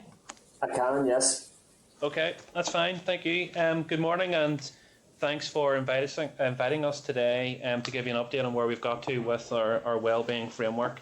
And I'm delighted to have colleagues from the EA and Health with us as well. As you'll be aware, we've been working steadily in partnership with the Departments of Health, Communities and Justice, Public Health Agency, Health and Social Care Board and the EA to develop a wellbeing framework. We knew when we started there was a pressing need to help address the increasingly complex issues facing our children and young people, but none of us knew how these issues would be further compounded by the COVID pandemic. It was timely, therefore, for both the Ministers of Health and Education to jointly launch the Wellbeing Framework at the end of February this year, and hopefully this conveys a clear commitment to joint working between Education and Health, and indeed the other departments and partner organisations who've been working with us on this. We're now working hard to progress the actions and proposals contained within the implementation plan, and we know there's more to be done to ensure we're meeting the needs of all our children and young people. This is a continuous and evolving process. 3 programmes have already commenced, so I can give you a quick update on those now. Text to Nurse was launched at the end of February for post-primary age pupils. Available figures up to the end of April show that over 1,300 messages have been received, with all being responded to within 24 hours. This is giving our young people the opportunity to quickly and anonymously seek support about a range of health-related issues from a school nurse. So it is very encouraging to see the level of uptake so far. The REACH programme has also commenced through the EA Youth Service, and to date over 170 support requests have been received from schools across Northern Ireland, and between April to May over 1,600 pupils have or are currently receiving REACH support.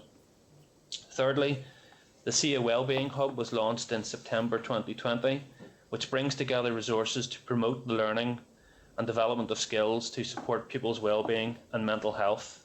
To date, the hub has received over 9,500 visits. The remaining programmes detailed in the implementation plan are either approved and under development or proceeding through the approval process with the intention of commencing delivery to schools in the new academic year. I should also mention that additional funding has recently been secured for a primary school counselling pilot and another wellbeing fund to help educational settings address the impact of COVID funding should be released for that soon. All elements of the implementation plan will be subject to close monitoring and evaluation to ensure they are meeting need. And as part of this process, we intend to further engage with our stakeholders, including children and young people themselves, to make sure their voices are heard. In conclusion, I want to assure you we're committed to supporting the emotional health and well-being of our children and young people, and our aspiration is that the framework and the delivery plans will help ensure they are empowered to reach their full potential and receive the support they need when they need it. Chair, I'll hand over to Gavin from the Department of Health, who will also provide a short opening statement. Gavin? Thank you, Ricky. Chair, can I just check that your hearing and seeing is okay? Yes, you might want to just speak as loudly and clearly as you can. The audio is slightly faint, but we can hear you, thanks. Okay, thank you, Chair, and thank you, Ricky, and also to the committee for the opportunity to present to you today on the provision of children and adolescents' mental health services within the context of the Wellbeing framework. Members will be acutely aware of the complex issues and challenges facing our children and young people. According to the Youth Wellbeing Prevalence Survey 2020, rates of anxiety and depression are around 25% higher in our child and youth population in comparison to other UK nations. It's widely accepted that the impact of COVID-19 has further exacerbated this position. The loss of daily structure that school attendance normally provides, alongside reduced contact with social contacts and supports in schools, all having an impact on our children's well-being and possibly leading to deterioration in their mental health. Against this backdrop, it is now more than ever that we need effective and comprehensive support services for our children and young people. CAMS are organised according to a step care model that aims to ensure that children and young people receive the appropriate level of care at the earliest point that best meets their assessed needs. Services are delivered through the CAMS integrated care pathway, which sets the quality standards across the different steps to care. It is widely recognised that CAMS have faced significant pressures in recent years as a result of increased demand for services and resource limitations. Feedback from HSC colleagues also indicates that we are beginning to see some services coming under increasing pressures as a result of COVID-19 pandemic, with some referrals on the increase and a regional inpatient facility at Beechcroft being fully occupied on a more frequent basis. In recognition of this, the Department of Health has worked with delivery partners to implement some short-term actions aimed at improving operational effectiveness of services. This work has involved investing in an additional $750,000 during 2021 to tackle waiting lists, rolling out a GP training programme to increase awareness of support, and also securing an additional $500,000 in June monitoring this year to alleviate current pressures. In parallel, the Department of Health has worked collaboratively with partners, including the Department of Education, to implement longer-term initiatives aimed at achieving systemic change. The establishment of CAMS emotional wellbeing teams in schools under the Wellbeing framework forms a key element of this work. CAMS wellbeing teams will provide an in-reach service to schools that will involve staff directly supporting young people to ensure that unmet needs are addressed, while also working collaboratively with teaching staff and other providers such as the RISE team to coordinate and deliver wellbeing programmes and interventions. In doing so, this new service aims to promote emotional wellbeing of our children, build individual and collective resilience, and most critically, provide intervention at the earliest opportunity. This collaborative and early intervention approach aligns well with the new 10-year mental health strategy, which was published for public consultation in December 2020. This strategy sets an ambitious vision for the future delivery of mental health services, along with a number of priority actions. From a CAMS perspective, key priorities include increasing the level of investment in CAMS to 10% of the overall mental health budget. It's currently sitting at 8%. Strengthening support for our vulnerable young people through the implementation of a no wrong door approach. Creating clear and reasonably consistent urgent, emergency and crisis services for our children and young people. and improving our processes and support for young people transitioning from CAMS to adult mental health services. Analysis of the strategy consultation responses is now being completed, and it is anticipated that the new mental health strategy will be launched in summer 2021. When published, the strategy will be the Department of Health's long-term plan to address the existing mental health pressures and to meet the increased needs created by the pandemic. Chair, I will finish there with my thanks to you and the committee for listening, and we're happy to take any questions on any of the details outlined. Thank you. Thanks for that, Ricky and Gavin. Any other contributions before I bring members in for questions at this stage? No, Chair, that's it. Okay, thanks, Ricky. Can I bring in the Deputy Chairperson, Pat Sheehan, MLA? Thank you, Chair, and thanks to all the officials here this morning. I've been engaging with school leaders and possible support leaders in schools throughout my constituency over the past few weeks here. And they tell me they're dealing with a multitude of emotional health and well-being issues. For example, waiting lists for the independent schools counselling service are a concern. The impact of the pandemic on pupils and potential shortage of educational welfare officers are all of these are contributing to issues around mental health services in our schools. Can I ask, first of all, if these are issues that officials are aware of? Thanks. Pat, maybe if I start and invite colleagues from the EA to come in behind me. Yes, absolutely.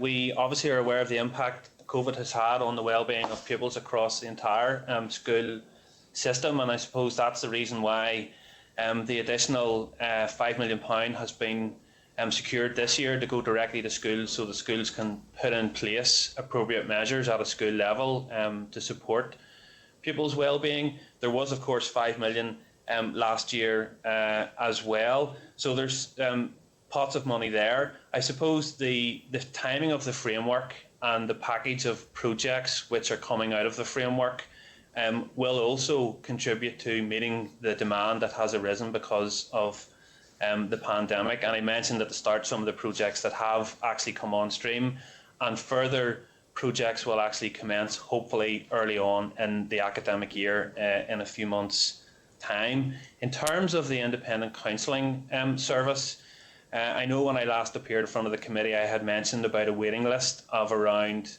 400. What I failed to mention was, in fact, that that's not a waiting list between 1 and 400 pupils, that actually pupils who are identified for counselling are assessed within a contractual time frame of 15 days, and then if counselling is required will normally be seen within 5 days after that. That is the specification within the contracts for the counselling providers. But maybe at this point, if I hand over to Shauna and Nicola just to elaborate a wee bit more about counselling. If I can come in there, Pat might be able to clarify for me, but you said that last time you heard there was 400 on the waiting list, and then you spoke after that. Forgive me, I'm no clearer about the 400 on the waiting list as a result of what you said after that. Maybe that was my ignorance, and Pat has picked it up better than me. But if he hasn't, I'd be keen for you to explain what you meant by. So are there 400 pupils on the independent counselling service waiting list, or were you trying to explain that a bit more? Yeah, I think I'll ask the EA to explain that. Thank you. Okay, thanks. Yes, no problem. I'll let Nicola speak to the waiting list and ICSS. As of the 21st of May, the waiting list for post-primary mainstream schools was 400. and for special schools it was 25. And I think what Ricky was beginning to say in relation to that is not a waiting list of 400 children that is held centrally and that perhaps one or two counsellors are trying to gently chip their way through. That is 400 children across the entire post-primary school population, with a significant number of counsellors working to address the waiting list issue.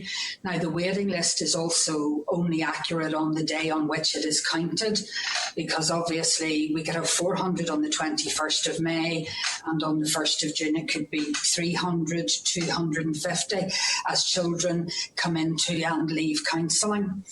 Or it could be more.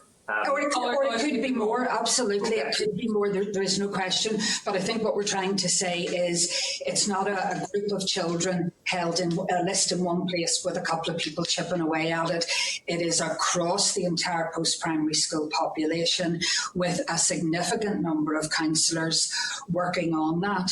And Ricky is correct in terms of the contractual obligations of the providers. An urgent case must be dealt with immediately, within 24 hours. Any child on a waiting list is assessed by the providers within 15 days, and then counselling follows quite quickly after that.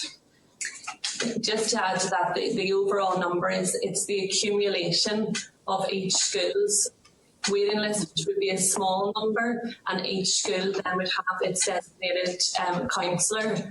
So each counsellor has a very small waiting list that's monitored, and then the central number of the 425 is the accumulation of all of those individual waiting lists, if that gives some clarity to it. We have Could I come back in there waiting lists are a very topical issue at the minute, given the state of the health service and so on. And I had a meeting a couple of weeks ago with the West Belfast area learning community, and Professor Siobhan O'Neill, the mental health champion, was also at that meeting. And it was a dedicated meeting around mental health and well-being and so on in schools in West Belfast. And it actually became quite an emotional meeting because of the pressures that our teaching staff and pastoral support leaders are working under. And what I fear is that we're going to move into a situation, and the chair highlighted it there. I was just going to come in myself. Well, it's 400 at the minute. It could be 500 next month. It could be 600 in September. And what we really need to know is how we're going to get the numbers down. And you see, I suppose it sort of leads on to the question I was going to ask about the resilience of this strategy, given the sort of new dimension of issues that have arisen out of the pandemic. And, what new resources associated with this strategy are going in to deal with those mental health and well-being issues and to provide the support that's needed in our schools to deal with them? Thanks.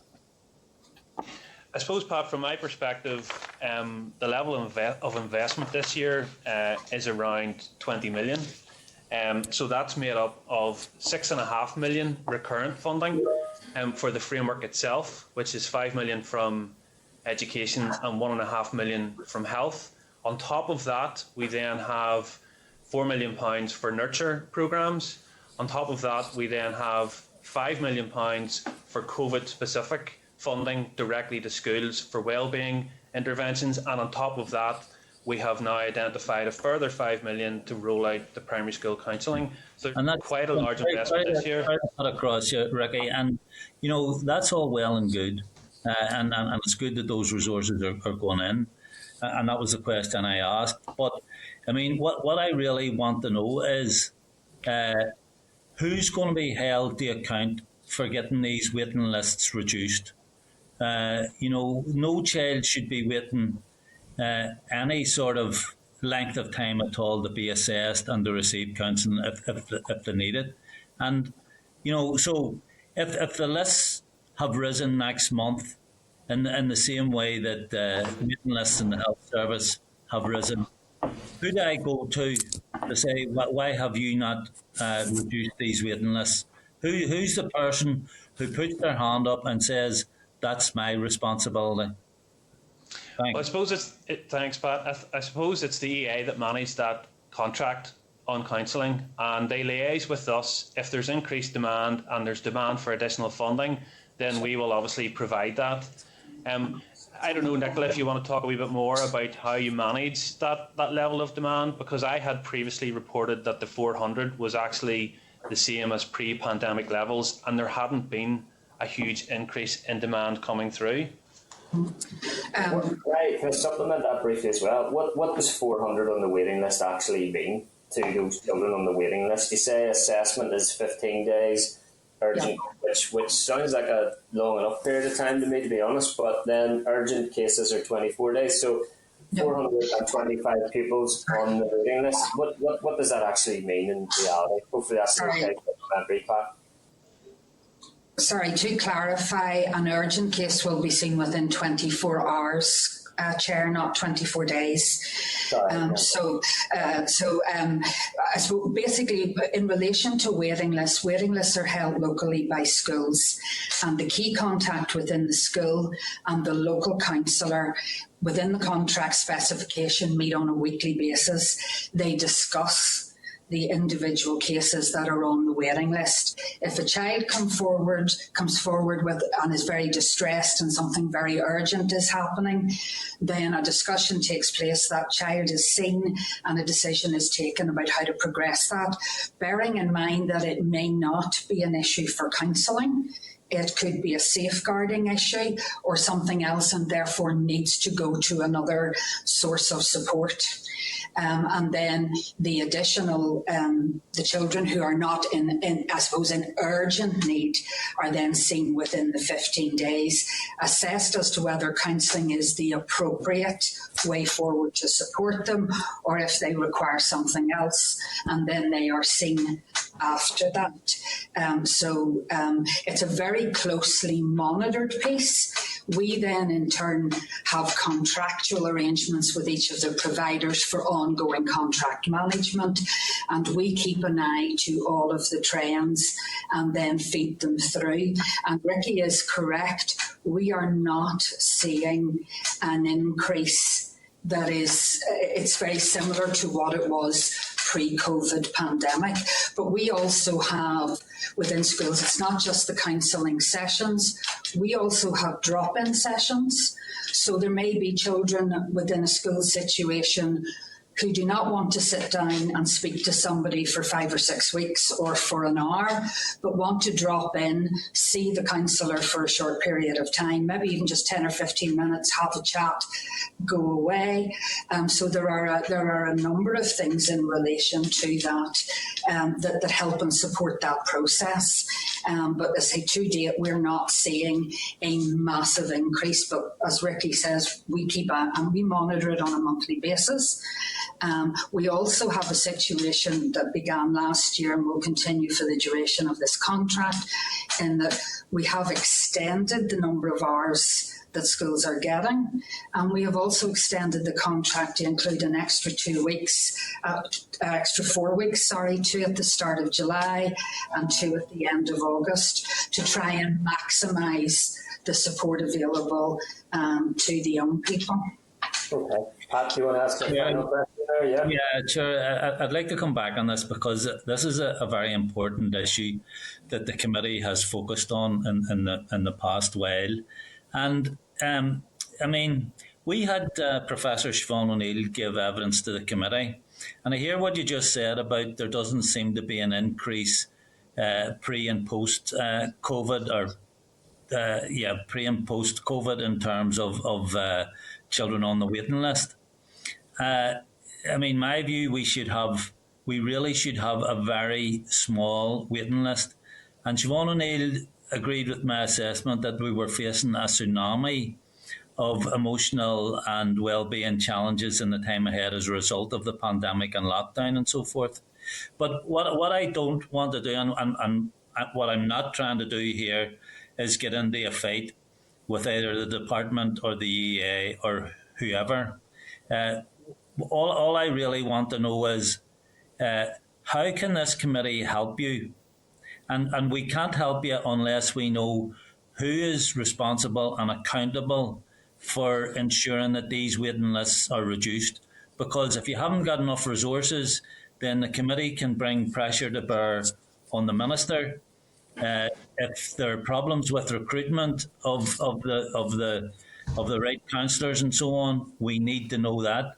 But we need to know who to go to, and whoever that person or persons are, they need to put their hand up and say, "This is my responsibility." I mean, we don't want to be dealing with this issue 4 6 months down the road, and we're not sure who it was responsible for trying to reduce these waiting lists. I suppose maybe the question should be asked, is there a strategy to reduce the waiting lists, or are people comfortable at it sitting around 400? Because I wouldn't be happy with that. Pat, I think it's the education authorities' duty and responsibility to deliver the contract to schools and to monitor the delivery of that contract, and then to report and engage with the department if we are not able to meet the need, and if we need additional resource and fund to be able to extend the provision that is offered to schools. So it's our responsibility, and it's our responsibility then to report that into the department and to bid and seek additional funds as we need them. I think alongside the... Sorry, just to interrupt you, apologise for this. What's the assessment at the minute in terms of resourcing, given that there are 400 children on that waiting list? We at the minute we are able to manage with regards to the young people on the local waiting lists per schools, but if there is an increase in demand, then we will have to put in that additional pressure base over to the department. I think alongside and that's okay, but that contradicts what I was hearing at the meeting I was at with the West Belfast Area Learning Community, that they're actually struggling. There's a massive burden on their shoulders in terms of young people with mental health issues, with young people taking their own lives and so on, and they don't feel there are enough services available. But you seem to be saying you're satisfied that there are only 400 children on the waiting list. I mean, I can't reconcile those two positions. No, I suppose it's not... Sorry, Ricky. Sorry, Shauna, maybe if I could come in there. I suppose, Pat, this goes beyond just the counselling service. It also comes down to access to other services that are available. And I think if there's an issue that's there in West Belfast, we need to understand that more and understand exactly what type of services are required. Is it an increase in counselling, or is it actually an increase in access to more acute services like access to CAMS, for example? So let us take that away and look at that in more detail and see what additional support needs to be provided there. Is that okay? Okay. Need to move us on, Pat. Okay. Fair enough. Okay, thanks, Chair. Yeah. Thanks, Pat. And look, members, I'm keen to try and be as flexible as I can with time on an issue of such importance, but I will need to keep this moving to some extent as well. Can I bring in Robin Newton, MLA, please? Thanks. Thank you, Chair, and welcome the officers, the team too. I just have a couple of short questions, I think, Chair. First of all, I would want to, in terms of CAMS, I would want to, because my office is located in the inner East Belfast area, and we do have a significant problem in child mental health, and I have to say, quite impressed by the support that is being offered in this area. And indeed, I'm not sure what 400 means on the waiting list, but certainly parents that I've had contact with have been expressing their satisfaction in how the children and young people are being helped. Can I just ask two questions around what you regard overall, and I've looked through the document you've provided, and perhaps it really shouldn't be in the document, but can you maybe just talk us over what the success overall, how you're managing the success overall? And then could you maybe comment on the pilot program that you anticipate for the primary schools and the fact that it has been delayed? Really, what does it mean? When will you be up and running with that pilot scheme, and what would you hope to learn from the pilot? Thank you, Chair. Thanks, Robin, for the questions. In terms of what does success look like in terms of the wellbeing framework, I think for us, really, that would be that we could see that there was less of a requirement for enhanced services and intervention for children and young people, and that actually we had built the levels of resilience and empowerment within our children and young people to be able to manage their own emotions, and if they do need to seek help, to actually know where to go, and that when they go for that help, that those services are there. So I think that's kind of a high level. What does success look like? It would also be about ensuring that there's integration between health and education, that the services are seamless, that they work together, and that they actually meet the needs for our children and young people in a timely fashion. So the whole discussion we've just had around support in West Belfast is an example of that. So if there's an issue that we need to look at in more detail, we will actually do that. I think as well, for me, it's about identification of good practice, what works, what doesn't work, making sure that we share that right across the school system and within the individual services as well. So they're kind of the key indicators from my point of view. In terms of the primary school counselling pilot, we are aiming to get this started early on in the next academic year.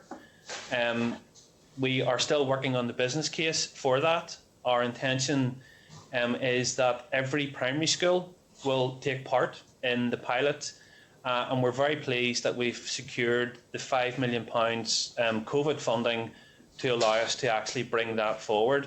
We want to make sure that we capture the information from the pilot to inform any future decision that a minister may take on this area. And of course, we want to look at the lessons from the post-primary counselling service that's currently in place.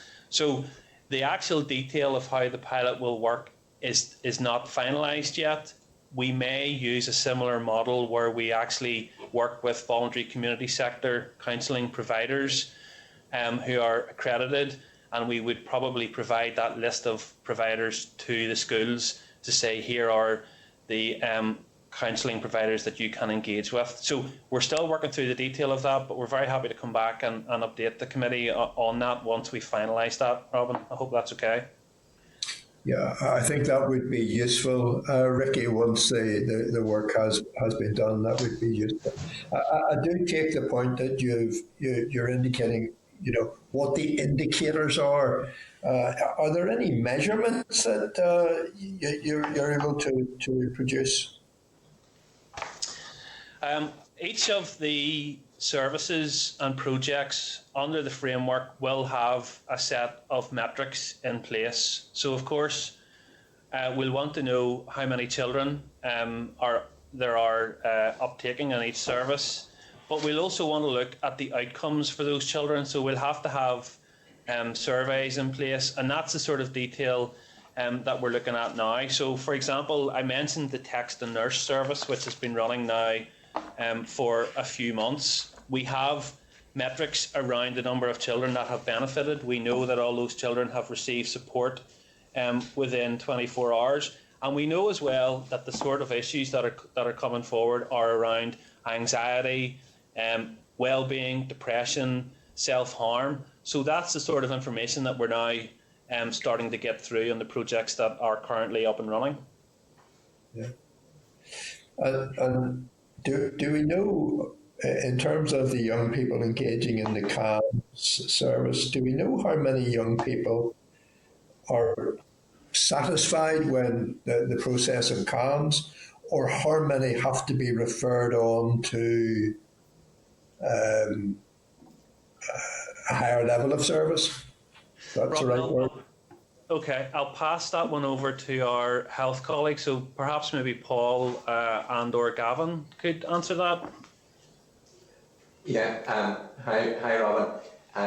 Within Northern Ireland, we operate a step care model from step one, which is universal, through to early intervention, through to specialists, through to intensive and inpatient. So it really depends on the needs of the young people. In terms of your question, young people can obviously progress through and sadly do if their mental health deteriorates. In order to access step three, there needs to be children experience moderate and severe mental health or emotional difficulties. So that can vary. We do within CAMS are looking to set up a measurement tool.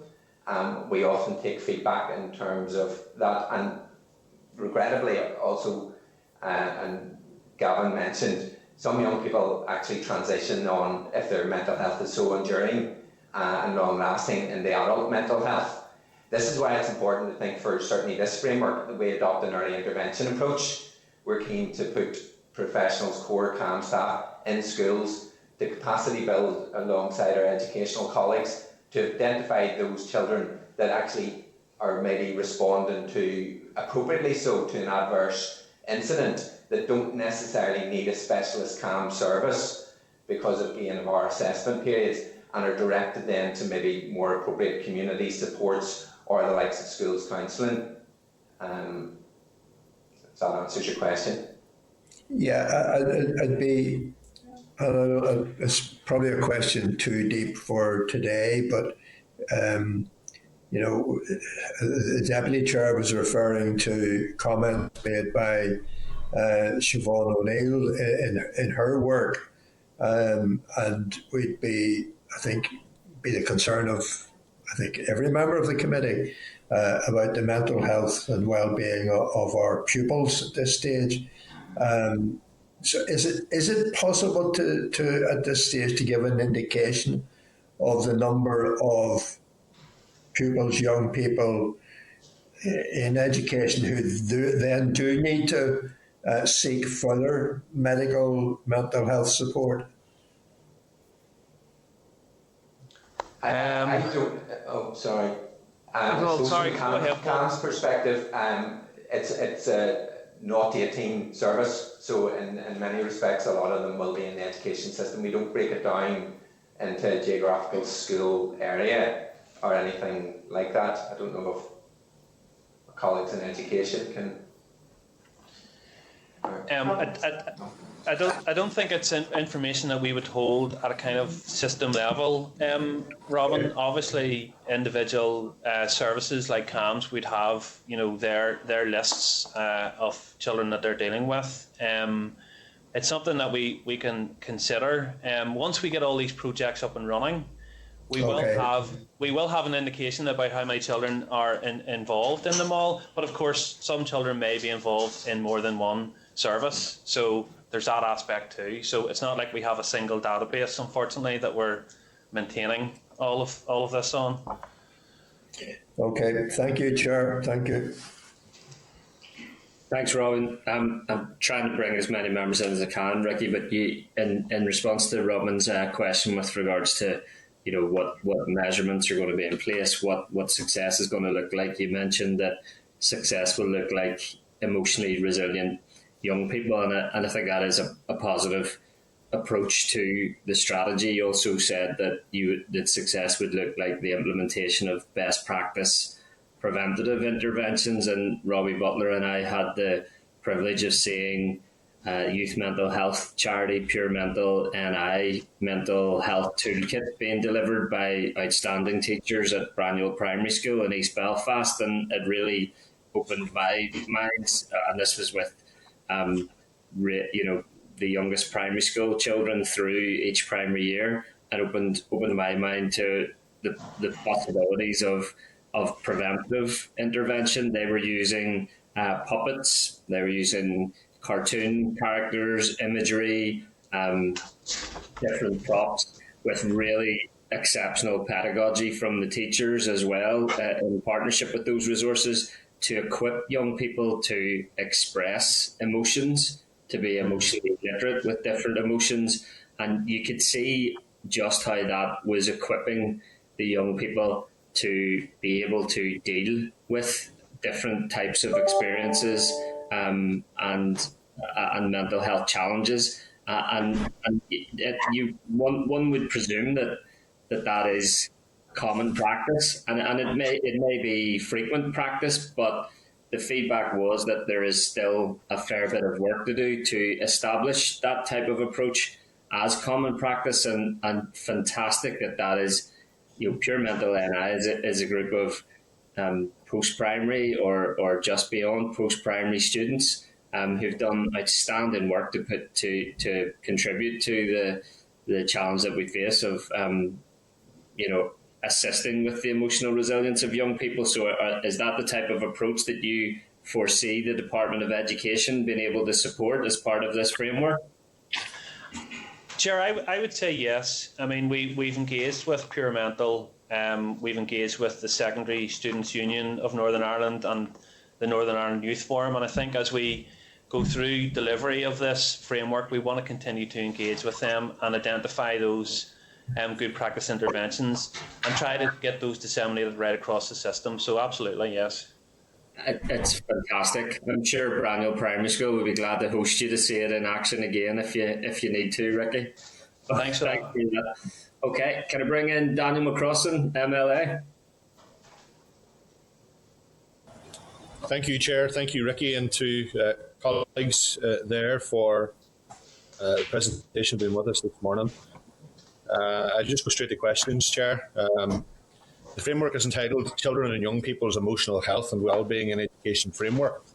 If I understand it correctly, it is intended to have a holistic and multidisciplinary approach with more targeted support when a specific need is identified, and we've covered that in previous sessions. This is sensible, however, I am not so sure the implementation to date is following this plan too well. We have resources targeting nurture provision, which is good and very necessary, and we also have the Text a Nurse programme and the REACH programme. These are specific to more targeted support, as is the RISE teams, the CAMS emotional wellbeing teams, and the primary school counselling pilot.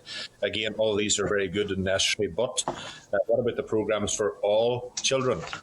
We don't seem to be focusing on these so much. For example, we need to get all of our children more active. And further to that, does the department accept that there is a significant link between positive mental health and good quality physical activity? And if you do, how is this being promoted through this framework more than in the past, and what resources have been set aside to promote it? Thanks, Daniel. So I suppose the first thing to say is we have other projects that we need to bring on stream here. So, an extension of RISE support. There's a further CAMS service dedicated to schools that has to come on stream.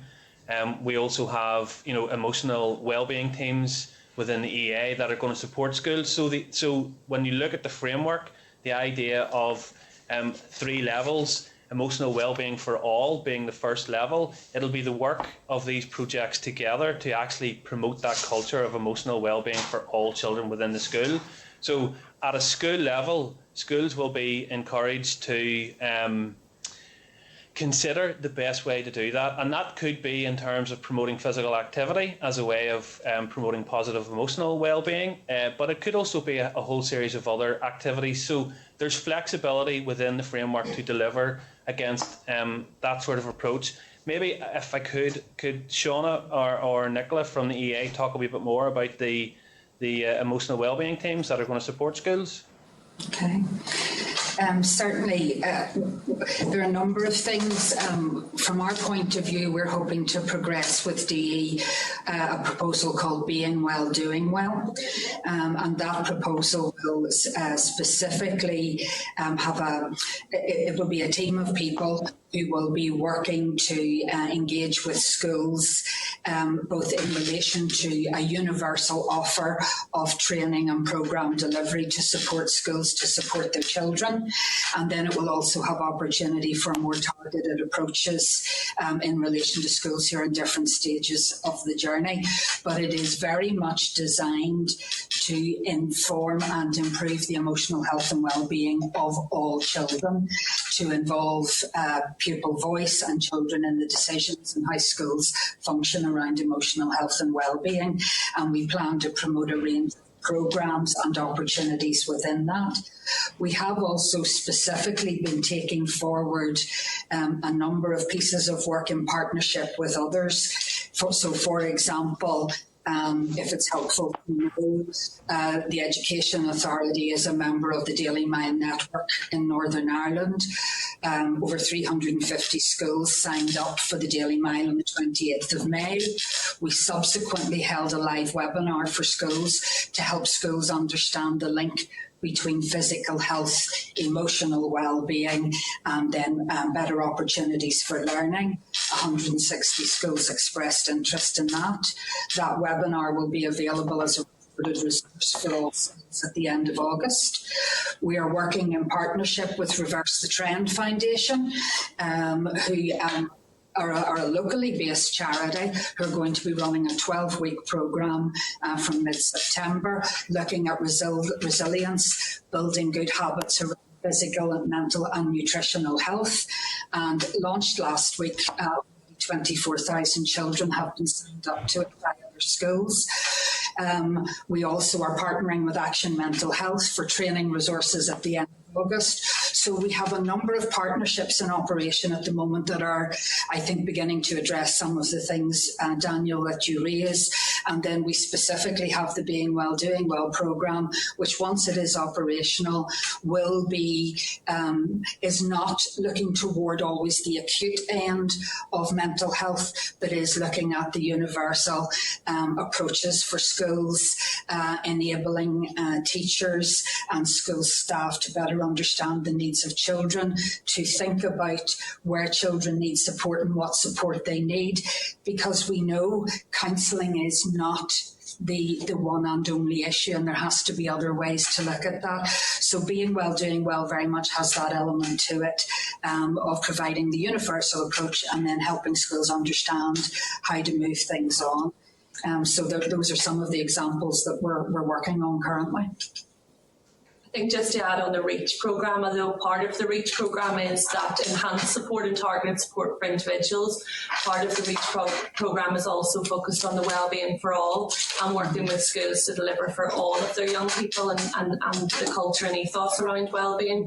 And I know that currently 87 schools are working with the REACH programme on the wellbeing for all, rather than the hand support as well. Will those programs that you're discussing be closely monitored and evaluated? Yes, is certainly Reverse, as one example, the Being Well, Doing Well programme will have a number of key indicators attached to it under the framework, and it will be closely monitored and evaluated. It is also based on research from NCB, actually commissioned locally by DE and PHA, which expressly sought the views of schools about what they said they needed, so it's trying to address that. Reverse the Trend and its Neuronimo programme will also, there's engagement there with Southampton University and Ulster University, so it is actually subject to quite robust evaluation. And the Daily Mile network is actually chaired by representatives from Stranmillis, and they do significant research in relation, and Ulster University, in relation to this area of the impact of physical health on mental health. So there's quite a strong evidence base behind this, which we're also keen to pursue in terms of the programmes and initiatives we are taking to schools, because schools have also told us that they have significant difficulty trying to understand what is a good programme to bring in. So we're keen to work with our colleagues as well in health and PHA to kind of look at what is an appropriate resource and when do you bring it in, because the wellbeing continuum is not always the acute end where we're potentially at CAM services. It's also the early intervention, the universal, and working through that continuum.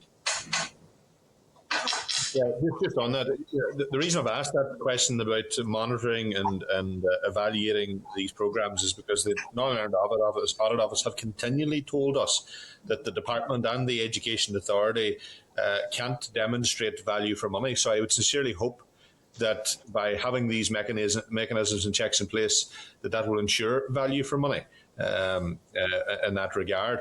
Just I can go to the next point, Chair. Thank you both, by the way, so far for your answers. At a constituency level, one of the most frequent complaints I receive is in relation to the very long waiting lists to get CAMS support, and this has been touched on. This runs counterintuitive to the recognition that early intervention is the key to better outcomes. I appreciate this is primarily a matter for the Department of Health, but as there is now a statutory cooperation requirement between government departments due to the Children's Services Cooperation Act, can you tell me has the department raised this matter with the Department of Health? Further to that, are you aware of how this problem is impacting on how schools can provide for our children? Are you monitoring and collecting data? And I'll keep coming back to that point on the numbers of children in our schools who lack the specialist mental health support that schools cannot provide from their own resources. And finally, have you evaluated how this is impacting the schools and in particular the children awaiting help? If not, do you have any plans to evaluate them in future? Daniel, if I start and then maybe invite our health colleagues to come in on the actual CAM service. When we were working with our colleagues in health, we identified that there was a need for additional CAMS-based support, and that is why there's a project in there called CAMS Emotional Wellbeing Teams in School Service, and we're hoping that will come on stream during the course of the next few months, and that really is designed to bolster the support that's needed at that level. In terms of waiting lists, probably better if I pass over to Paul at this stage just to talk about that. Paul? Yeah, I'll just pick that up first, Ricky, and thanks for the question, Daniel. And yes, we are acutely aware of the impact this actually has on a personal level, talking to young people and also the parents in terms of the impact that they actually emotionally has on them whenever they are actually on waiting lists. So we are acutely aware of the personal impact this actually does have on young people. The position around waiting lists and CAMS has been a challenge pre the pandemic, and has continued to be so throughout the pandemic, recognising that the statistics have fluctuated in between times. We have tried to tackle this on a number of levels, broadly across 3 levels. So we tried to tackle the waiting list from a financial point of view. As I mentioned earlier in the opening comments, we did provide an extra $750,000 last year and are providing an additional $500,000 this year to increase some capacity within CAMS to actually reduce those waiting lists. At an operational level, we are continuing to engage with the board on a day and daily basis, who are engaging with the trust in terms of actually monitoring the current position in relation to waiting lists, and we know that the trusts are implementing some plans and actions to actually address the current pressures, not least in terms of carrying out regular reviews of the assessments, better use of technology in terms of actually how we can engage young people sooner, but also in terms of actually, and this is a big point that contributes to the CAMS waiting list positions, is the actually filling of vacancies and the redeployment of actually staff to actually increase capacity to deal with those waiting lists. I suppose that thirdly, it has also been around at a strategic level, and this is where I look to our new mental health strategy that will actually see a transformational change when it is actually implemented in terms of actually how we address mental health needs within our own population here. And I mentioned there in terms of some of the CAM specific actions, which obviously will impact on waiting times for young people in terms of actually going forward in the CAMS, and a big area around that will actually be increasing the overall investment in CAMS delivery.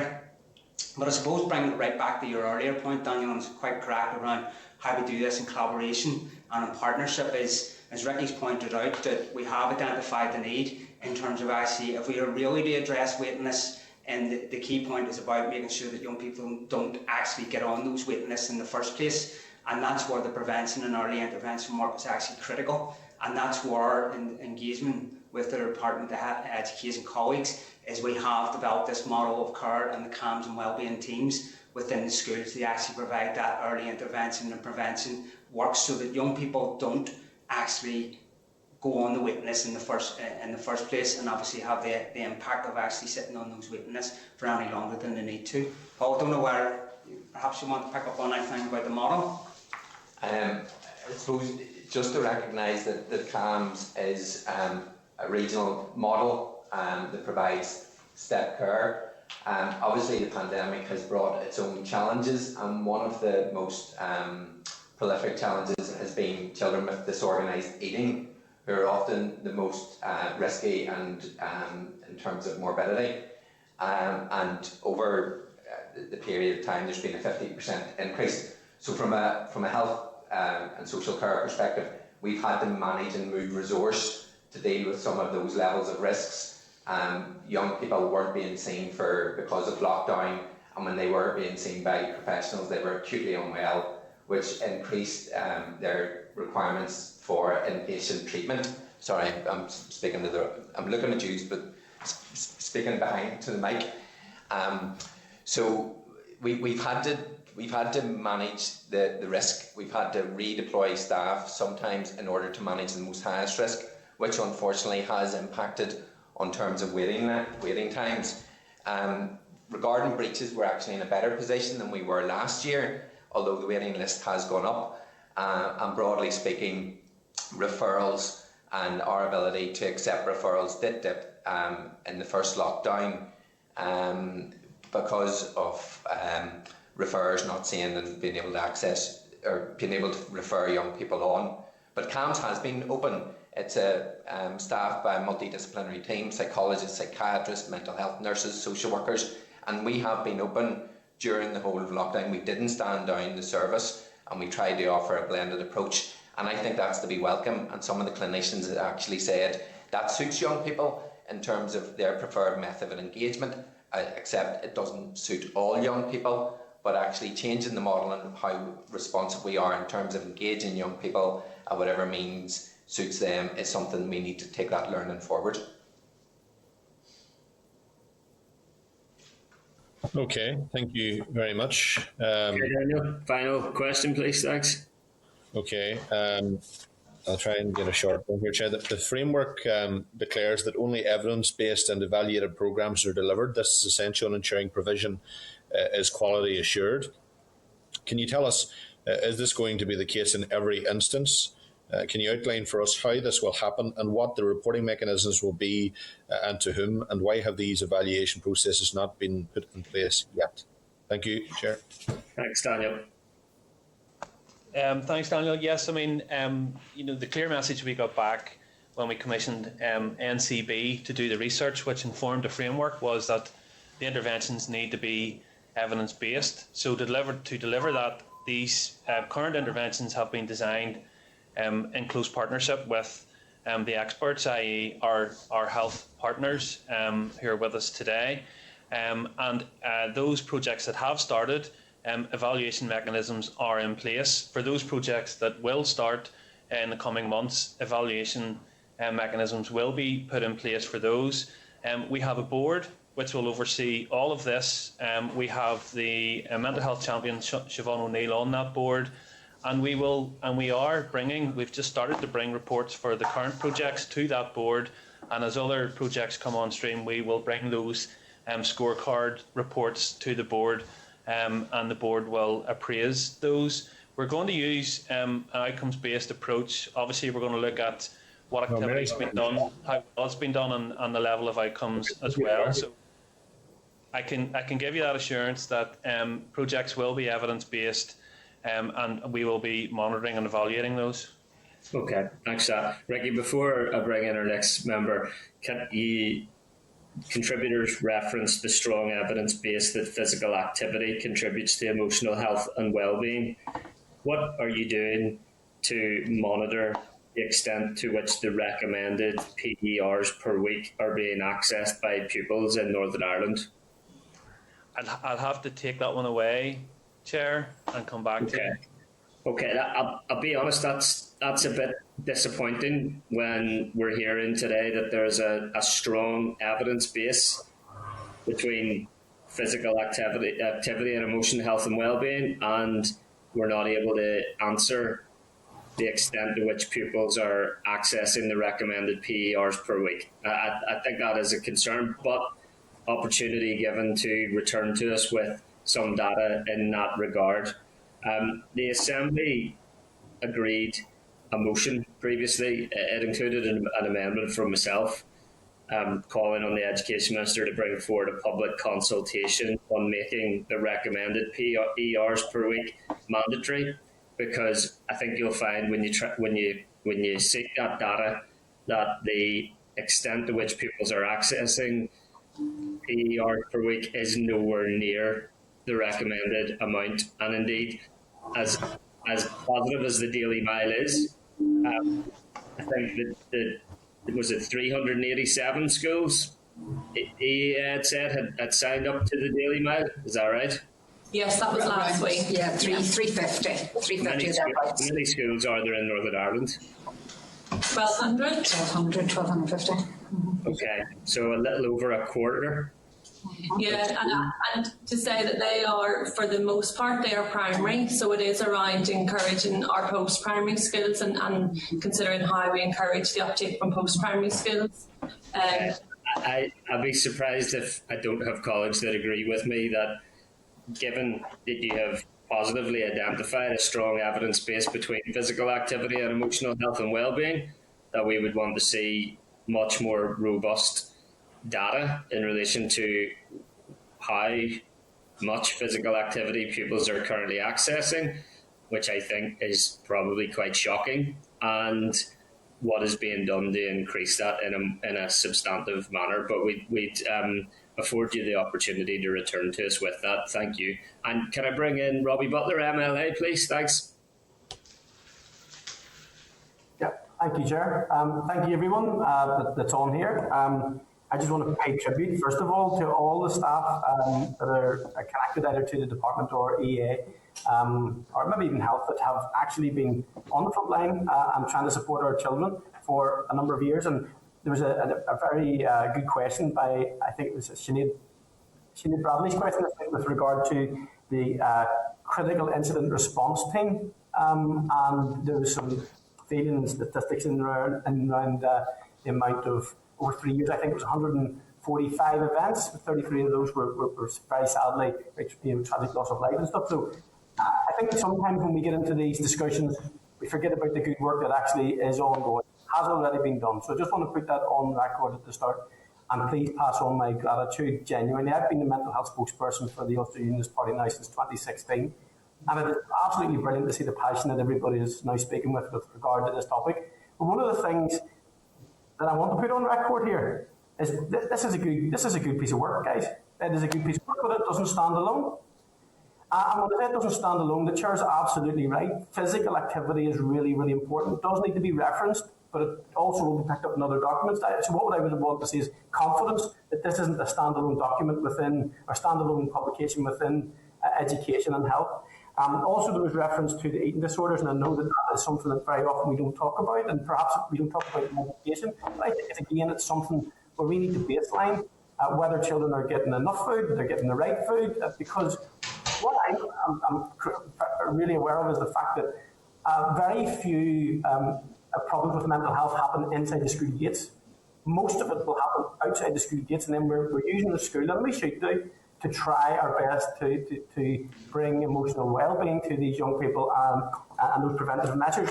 But the crucial point about what I'm saying, Chair, if you'll just indulge me, is that in 2017 we went into a 3-year event of politics in Northern Ireland, and these problems existed then. This isn't a COVID issue. This is an intergenerational issue with issues like poverty, our environment, trauma, abuse, And all of those things need to be tackled. And I hope genuinely in this next few weeks that we keep this as a serious political priority, and we see that as stability in government, which will see the change that our children really deserve. I'm impressed by the partnership approach, I really am. I think one of my questions was answered, and this will be a very brief answer. With regards to the CAMS waiting list, this was something that was quite revealing to come out in the document and stuff.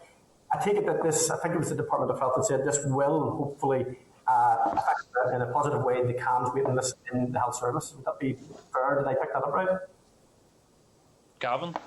Yes, that's right, Robbie. One of the what success looks like in terms of the CAMS wellbeing teams is that essentially we will be able to intervene earlier and provide that preventative approach, which will obviously impact on the number of young people then that are going forward on the waiting list in CAMS. Brilliant.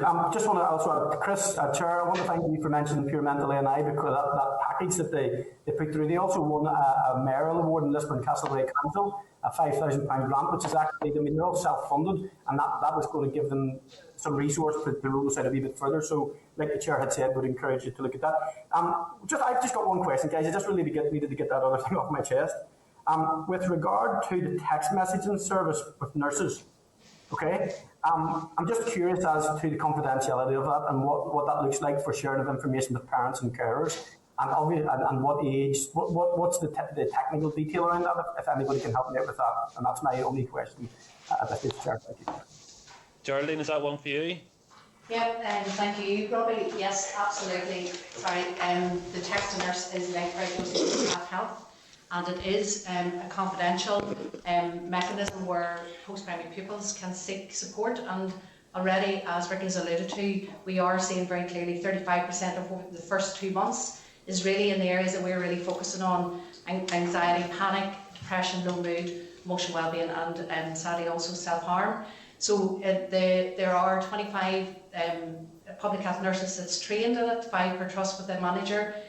We have a regional group that oversees that work, and it's totally confidential. There is linkages back then there's responses back from those group of staff, but also signposting with obvious consent, some of which even aligns with relationship difficulties, issues in relation, as we talked about, nutrition, difficulties in eating disorders, but we can assure you absolutely. In Northern Ireland, actually, it's much more widespread, and Northern Ireland is seen as quite a positive step in development in this area. Okay, well, you just want to finish that one out, because whilst I think it's brilliant, I think it's an excellent idea. The confidentiality piece I would like to understand a wee bit more, because when we're tackling, we're talking about the partnerships and all of those things, and a lot of the stuff, the healing will happen at home or with carers and with that. So I'm just wondering about the transfer of information when it's appropriate. If that is the case, is that picked up in it as well? I understand the need for confidentiality with certain aspects. However, if we want to see people really transformed, then we are going to have to make sure that there's an awareness with carers and parents too. Yeah, I suppose with HSC we are bound by confidentiality clauses, so staff will work within those remits. Only that will change if there is issues in relation to child protection that overrides. So our staff, that would be part of their duty of care, so we can assure absolute confidentiality. In relation to any technical intervention that's inputted across HSE trusts, it is robustly monitored and scrutinised before any agreement would be taking place. So again, that assurance has been put in place. Thank you so much. Thank you, guys. Thank you, Chair. Thanks, Robbie. Okay, sorry, excuse me for a second.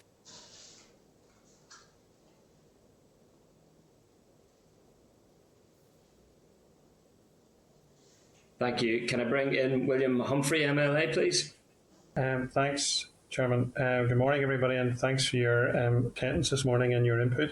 Can I just start about the Wellbeing framework? I mean, it's good to see this morning a joined upness in terms of health, education, and the Education Authority being with us. That is a good sign and a good signal. In terms of the meeting that this committee had with Siobhan O'Neill, the mental health champion, a number of months ago, we have been talking about a joined up joined upness around all of this, to be honest, and it needs to be, in my view, health, education, communities, the Public Health Authority, councils, sports clubs, youth organisations, uniformed organisations, churches and so on. Because we talked this morning about a waiting list of 425 in special schools. That list isn't going to get any smaller, in my view, because the pandemic is the other pandemic of mental health and suicide and general well-being and so on is something which is still out there, but is also being hugely affected and exacerbated by COVID. So I'm pleased to see the joined up this morning. I'd like a wee bit more meat on the bones in terms of the wellbeing framework and how that's going to play out. And I say that as someone who sits in the Shine Forum with principals of secondary and grammar schools in North Belfast, and as a governor of a secondary school in North Belfast, where I have heard the principals say that they're having to spend money, frontline education money, on buying in services in terms of young people's mental health and so on. So can I have some reassurance that joined upness will help deal with those issues, and that money that is meant for education will go on education, and that the services that are much needed and for our young people will be provided through the means we're talking about this morning? I think, William, in the framework we've recognised the importance of the joined upness and indeed going beyond just health and education and bringing in the likes of justice and communities and the voluntary community sector. One of the things as part of COVID was that whenever there was additional money that was secured and distributed to each school, that the schools had the flexibility to determine how best they could spend that money. And I think there were some schools who actually reached out into the local community and brought in, local providers. Of course, that's COVID money, and that additional money isn't always going to be there. We've been fortunate; we got 5 million last year, and we got 5 million this year. Going forward, I think we'll need to look at how we can ensure there is continued joined upness and what is appropriate for a school and in that particular area. And if that means potentially allowing that level of flexibility for the school to work with local councils, for example, then we should enable that flexibility. So I think the way we've done the framework is it does enable that. I think where this will get tested is in the actual delivery. So we really are kind of in the early stages of this. Once we get the other projects up and running and we have all elements of it in place, including wellbeing for all, early support and enhanced support, I think we need to take a broader look at how that interconnectivity and joined upness is actually working. Are there any gaps? Where is it working well, and have we shared that good practice right across the piece? So, and does that answer that? Yeah. Well, what sort of consultation has there been with or work with school principals around it? We consulted with principals as part of the development of the framework itself. We had some good sessions with principals on that, as we did with other stakeholders who had an interest in wellbeing. So, schools, I think, are telling us that they want that flexibility, but they also want to be guided, and so the teams and the services that are being put in place will work at a school level to provide that guidance and to provide the signposting to appropriate services. So that's the sort of feedback that we got in the development of this. Yeah, I mean, this is an absolutely huge issue in North Belfast and Greater Shankill, and I know that you'll all be aware of that. And there are many good people working in excellent organisations across the area to try and address the issue, but it is a serious and sadly growing issue. So the joined upness is welcome, but it's got to be seen in terms of delivery and frontline service and to help address it. Sorry, William, can I just come in just on the connectedness of the wider services? Yeah, I think Robbie said earlier, this is not standalone in any shape or form, and just we're here today about Emotional Health Wellbeing Framework just to provide you that HSE is also highly committed to the emotional health wellbeing of their population and working differently. And COVID has given us opportunities to test different models, some of which we are hoping to mainstream and others tweak, and really listen very closely to our service users. We're committed, and some of that being single point of entry and better integration across CAMS, ADHD, ASD, those very specialist assessment intervention. We're committed to delivering together, but just to provide assurances, we do have duty to cooperate. Again, Robbie did mention that earlier, and we currently are drafting ourselves with the Education Authority a joint plan, and that will be inspected by RQI and ETI on how the HSE and education are effectively working together to improve outcomes for children, to deliver seamless pathways of care, and also that it is very clear that we are listening to our service users. So that is in the process of being developed, and it will be inspected on a 3-yearly basis. So that will give that commitment not only on the emotional health and wellbeing, but across all of our children's services. We talked about all the population and all children with a wide diversity, some of which medical, other with more very challenging, very complex healthcare, children with disabilities. So that will be part of that going forward. Yeah, look, this is, as you know, you don't need me to tell you, this is a huge issue across Northern Ireland, but there are constituencies where it is extremely acute, and North Belfast and Greater Shankill are absolutely up there in the league table. Thank you very much, Chair. And Chair, I have to leave at this stage to go to another meeting, so my apologies. Okay, if I can, I'm now at the point where I'm asking all remaining members to remain, please. And can I, at that point, bring in Nicola Brogan, MLA, please? Thanks, Chair, and thanks everyone for attending this morning and for your evidence. It's clear that we all recognise the importance of our children and young people's mental health and wellbeing, and I also think it's clear there's a lot of work still needs to be done, but we are making the right track. So that's a positive thing. The first point I want to touch upon is, first of all, it's Infant Mental Health Week this week, and there has been a lot of discussion around the importance of early intervention and helping throughout like early years development, and kind of focusing on that kind of early intervention to promote emotional health with children and young people, and starting at that there kind of age. So can I just ask what exactly you're doing in order to promote it at this early age?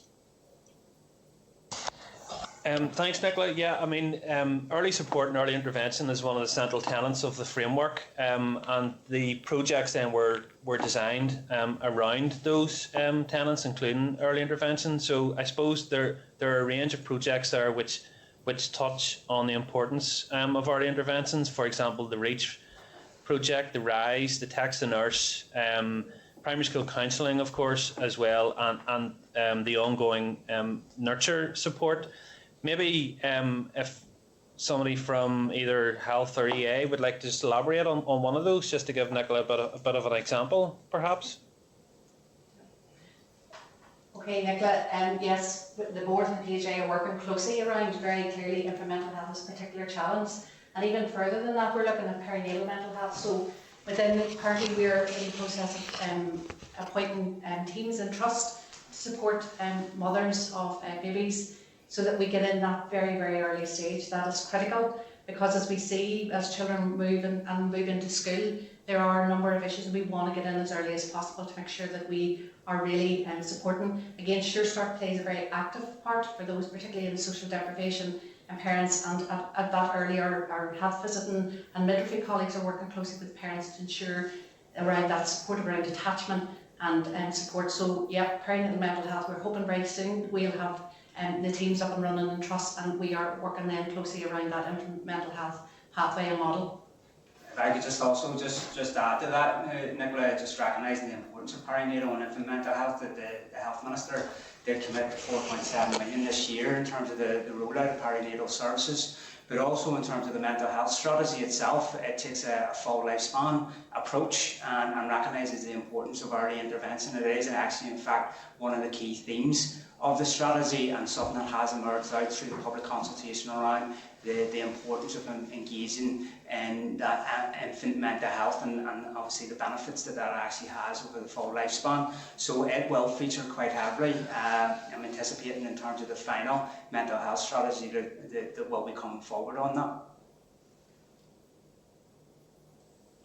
Okay, thanks for that. And I'm glad you've all said that, because I think it's infant mental health in particular is something that can often be overlooked, and it's such an important aspect that I'm glad that we've got the opportunity to promote it and to focus on it this morning.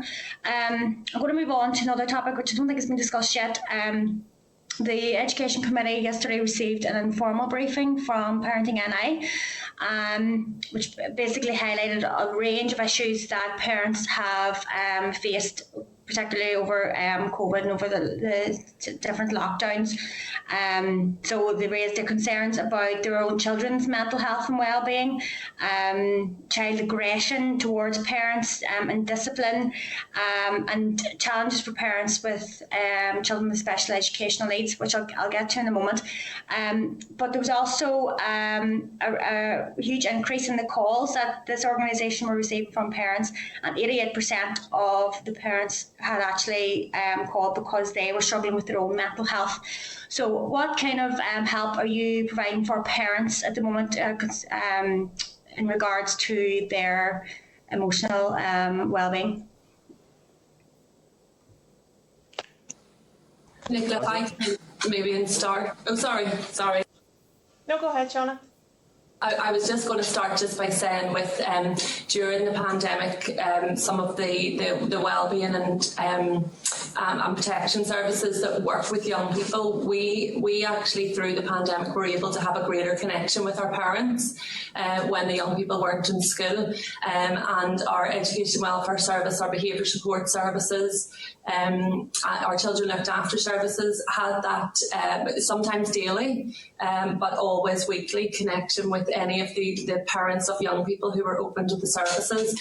And the feedback that we did get from parents was that they really valued that was a support to them in supporting the young person, but also in supporting their own well-being at that time as well. Now we continue with those relationships as young people have restarted on-site education, and those relationships have been built and are maintained.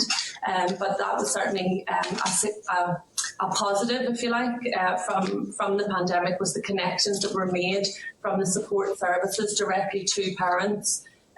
For any young people, whenever access to the school site was restricted. Okay, thanks for that. Sorry, on what Shauna had said, there are elements of our programmes that we have that Ricky's already mentioned. The REACH programme and the Being Well Doing Well programme in particular come to mind. They have specific parental elements that will provide additional support, because we are conscious that there are those needs out there, and certainly that was demonstrated by the survey that Stranmillis College undertook as a result of the pandemic. So we are aware of that and we are bringing that forward. Yeah, there definitely is need for it. As I say, we received that informal briefing from Parenting NI yesterday, and the stats were quite shocking actually, so I'm pleased with that as well. Finally, I just want to touch on Sorry, just to mention one resource in particular, because you've spoken there about early years and parents as well. So we do have a resource that is issued every 2 weeks, which is called the High Five newsletter, and it's for parents and for schools, for young people of early years in primary school. It has kind of information and knowledge within it, but also tips and activities to support the parents in supporting the young people as well. And the focus of that High Five newsletter is on the five steps to wellbeing of the PHA as well, to ensure that connects in there. Grant, is that High Five newsletter, is it well communicated? It is. It often seems to be one of the issues. The people that know that it's there, you know what I mean? I know it is. It can be difficult, but it is sent through to every school every 2 weeks. It's also promoted on our social media through Facebook and Twitter, which we know a lot of parents will access there. And it's also sent through directly to parents that we have open to services, and we have their contact details. So we try to promote it then on any forums that we can as well. Yeah, no, that's good, because that's often maybe the difficult part is getting disseminated. Right, finally, I just want to talk about then is also Carers Week this week. And one of the topics we discussed with Parenting NI was the struggles that parents with children with special educational needs were facing. Basically, the fact that they have had no respite for the last 18 months, very little anyway, since the first kind of lockdown, and since. It has been very, very stressful for them, and they feel the way the world is supposed on them, and there's just a lot of stress. So, can you tell me what you are doing to kind of help those parents to be in control? Nicola, I suppose that this is something that we've covered specifically with the committee in previous sessions when we were talking about support for vulnerable children and young people, including children with statements of SEN. And of course, there were a lot of services that were not available or were reduced during the course of the pandemic. And one of the things that we did was, again, to work closely with our health colleagues to put in place essentially a contingency framework of services whereby the most vulnerable families would be identified and would be known across the health services, and where additional support was needed, some kind of support would continue to be put in place for them. So I suppose that framework is still in place. I would expect, but I won't talk on behalf of health, but I would expect that as the COVID situation improves, that the services that had been restricted would actually be reinstated. But perhaps, Geraldine, you might be able to add some more detail to that. Yeah, thank you, Ricky. Nicola, yeah, it has been definitely, COVID has been a challenging time for all, but especially our parents and children.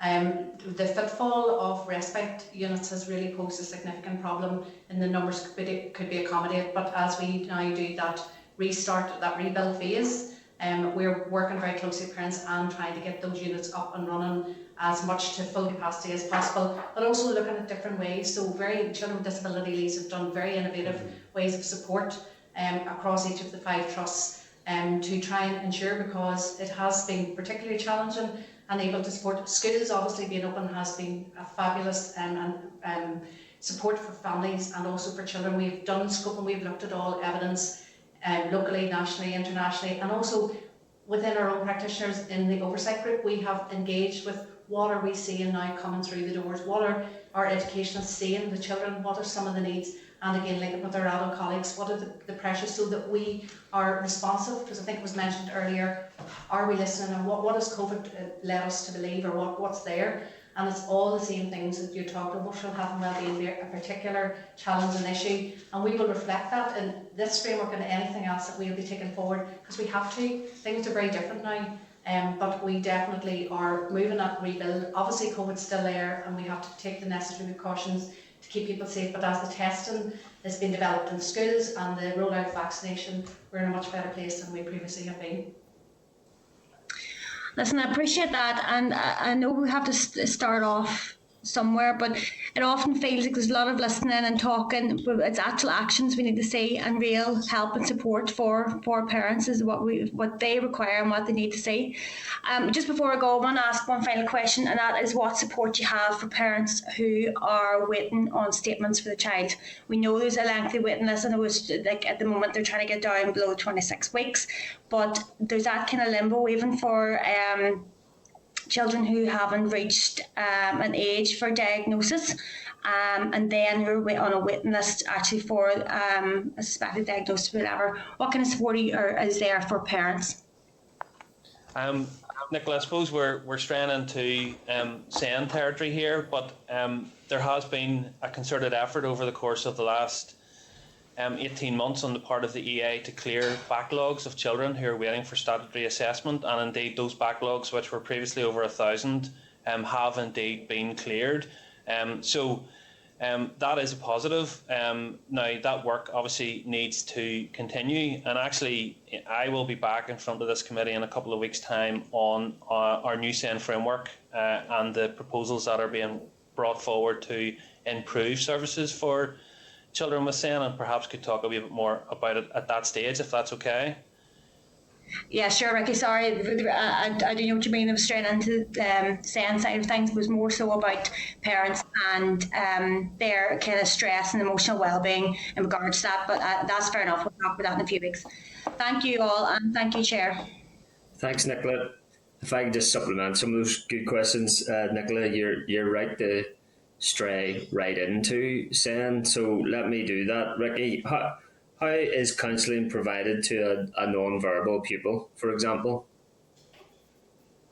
I'll need to invite our EA colleagues to answer that, if I could.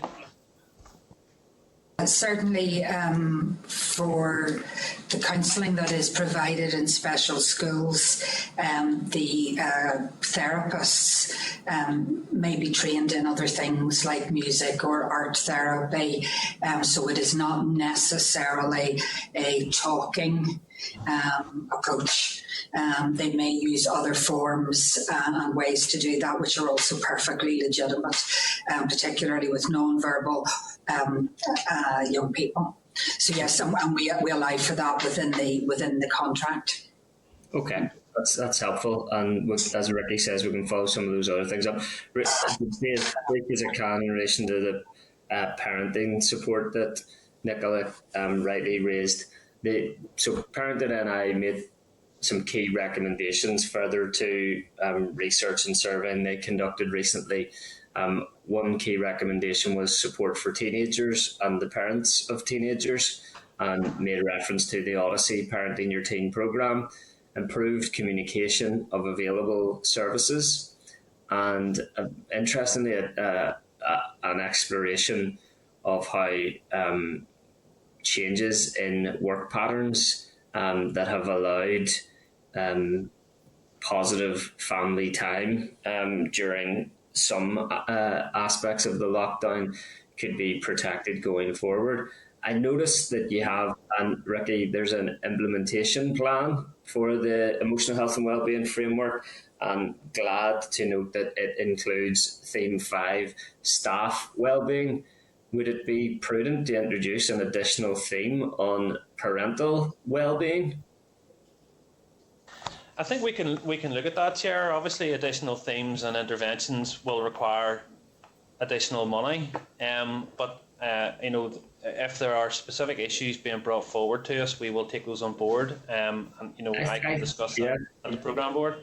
I think from hearing from Parenting NI yesterday, I think it could be worthwhile considering an additional theme of parental wellbeing, and you might find that it will reference existing programs, but just give them recognition and place within the emotional health and wellbeing framework. The presentation impressed on me yesterday that, connected to youth emotional health and wellbeing will be the emotional health and wellbeing of their parent and guardian. So I think it's something worth looking at. Okay, I'll bring in Justin McNulty, MLA, please. Thanks. Thanks, Chair. Thanks, folks, for your presentation thus far. To what extent, can I ask you, are you concerned about political instability, given that we've had a 3-year hiatus where the DUP and Sinn Féin couldn't get on, and to what extent are you playing catch-up because of that setback legislatively with no assembly in place, and to what extent are you concerned about the ability to look after children and young people as a consequence of any political fallout which may be imminent because the jungle drums are starting to beat from both sides? How concerned are you? I think, Justin, as officials, obviously we want to work in a politically stable environment. Our plans on the framework predated the pandemic, and indeed work probably did start during the period where there was no assembly and executive in place. But what we've got in the framework does not require legislative change. But what it does require is an ongoing commitment from ministers, and also that resources are made available on an annual basis. And if we identify that there are gaps and there are new themes or additional interventions required, I, of course, would want to be in a position where I can put forward those bids that are required and know that they're going to be met. So yes, political stability is a factor. However, at our level, we just continue to work with our delivery partners to make sure that the projects that we've got agreed actually work and continue to deliver for our children and young people. I let others worry at the political level about the level of stability there. Okay, good answer, Ricky. Tell me, I had a SEN event a few weeks back where I hosted events where I had the Children's Commissioner, Kulu Somo, the Mental Health Champion, Siobhan O'Neill, I had the Children's Law Centre, Rachel Hogan, I had the National Autistic Society, Sharon McDade, I had the Dyslexia Awareness, and I, Jodie Snowden, and over 110 parents and carers attended that event. Now, I'll just give you a few of the themes that came back. It's been a long and exhausting fight, not to mention the emotional roller coaster we are experiencing. Education system lacks compassion and respect. Overwhelmingly prevalent experience for many parents is one of too little too late. Adversarial system biased against parents and families and carers. We need the systems not to work in silos, but to collaborate. Now, I know that's not specifically connected or related to our discussion this morning, but it is at the same time. There is implications. Now, what I'm getting from you guys is I'm getting compassion, I'm getting passion, I'm getting genuine care for what your roles and your responsibilities. But that's not reflected in the feedback I got from that SEN event. And it does relate specifically to mental health in terms of the children and the parents and the young people and the carers. And I see this huge list of initiatives being undertaken: Being Well, Doing Well, REACH Programme, Reverse the Trend Programme, Drongo Programme, Mental Health Action Plan, CAMS, all of this work that's going on in the background, and yet parents still feel that way. Can you just give me your response to that? How do you gauge that assessment, guys? What do you think? Is it a communication piece that's missing? Is it what's actually happening here, guys? I think, Justin, from my perspective, it goes way beyond my remit, but it is important feedback that we do need to be able to respond to. So, as you know, I've been in front of this committee on many occasions on many sensitive issues, including SEN, seclusion and restraint, health and wellbeing, and bullying. And from my perspective, it's about trying to make changes in those areas, and that is the same approach that all of us within the department are taking on all the policy areas that we have. So it's incremental change, it's trying to move forward, and it's trying to improve the system all the time. So, I mean, absolutely very keen to hear that sort of feedback, and thank you for arranging that sort of event, because that is the sort of information that we need to be able to respond to. And indeed, a lot of the issues that you probably heard at that event, we already know, and we've already got plans in place to try and improve them. So this is a massive system change that's needed. But hopefully I can give you some assurance that we are trying to bring forward improvements where we can and where they're needed. If I could also just pick up on that, just in some of the comments there and the feedback that you actually received most certainly resonates in terms of some of the feedback that we would have heard in terms of the development of the draft mental health strategy. And I suppose it's all to be welcome to have that feedback and obviously involve those that are, I suppose, in terms of experiencing the services, they actually get their feedback on how those can actually be improved. Our big element of the mental health strategy has been the co-design of that strategy itself, and I'm optimistic in terms of the mental health strategy that a lot of that feedback will be reflected in tangible actions to address those areas.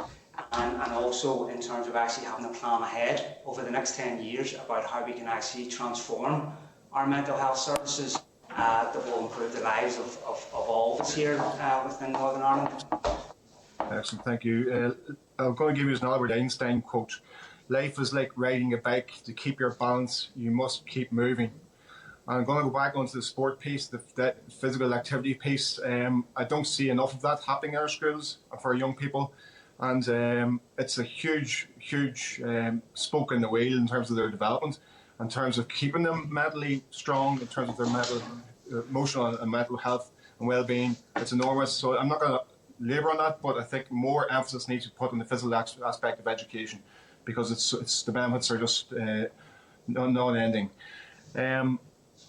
another piece I wanted to discuss was, I'm just concerned a little bit that potentially we are talking ourselves into a hole.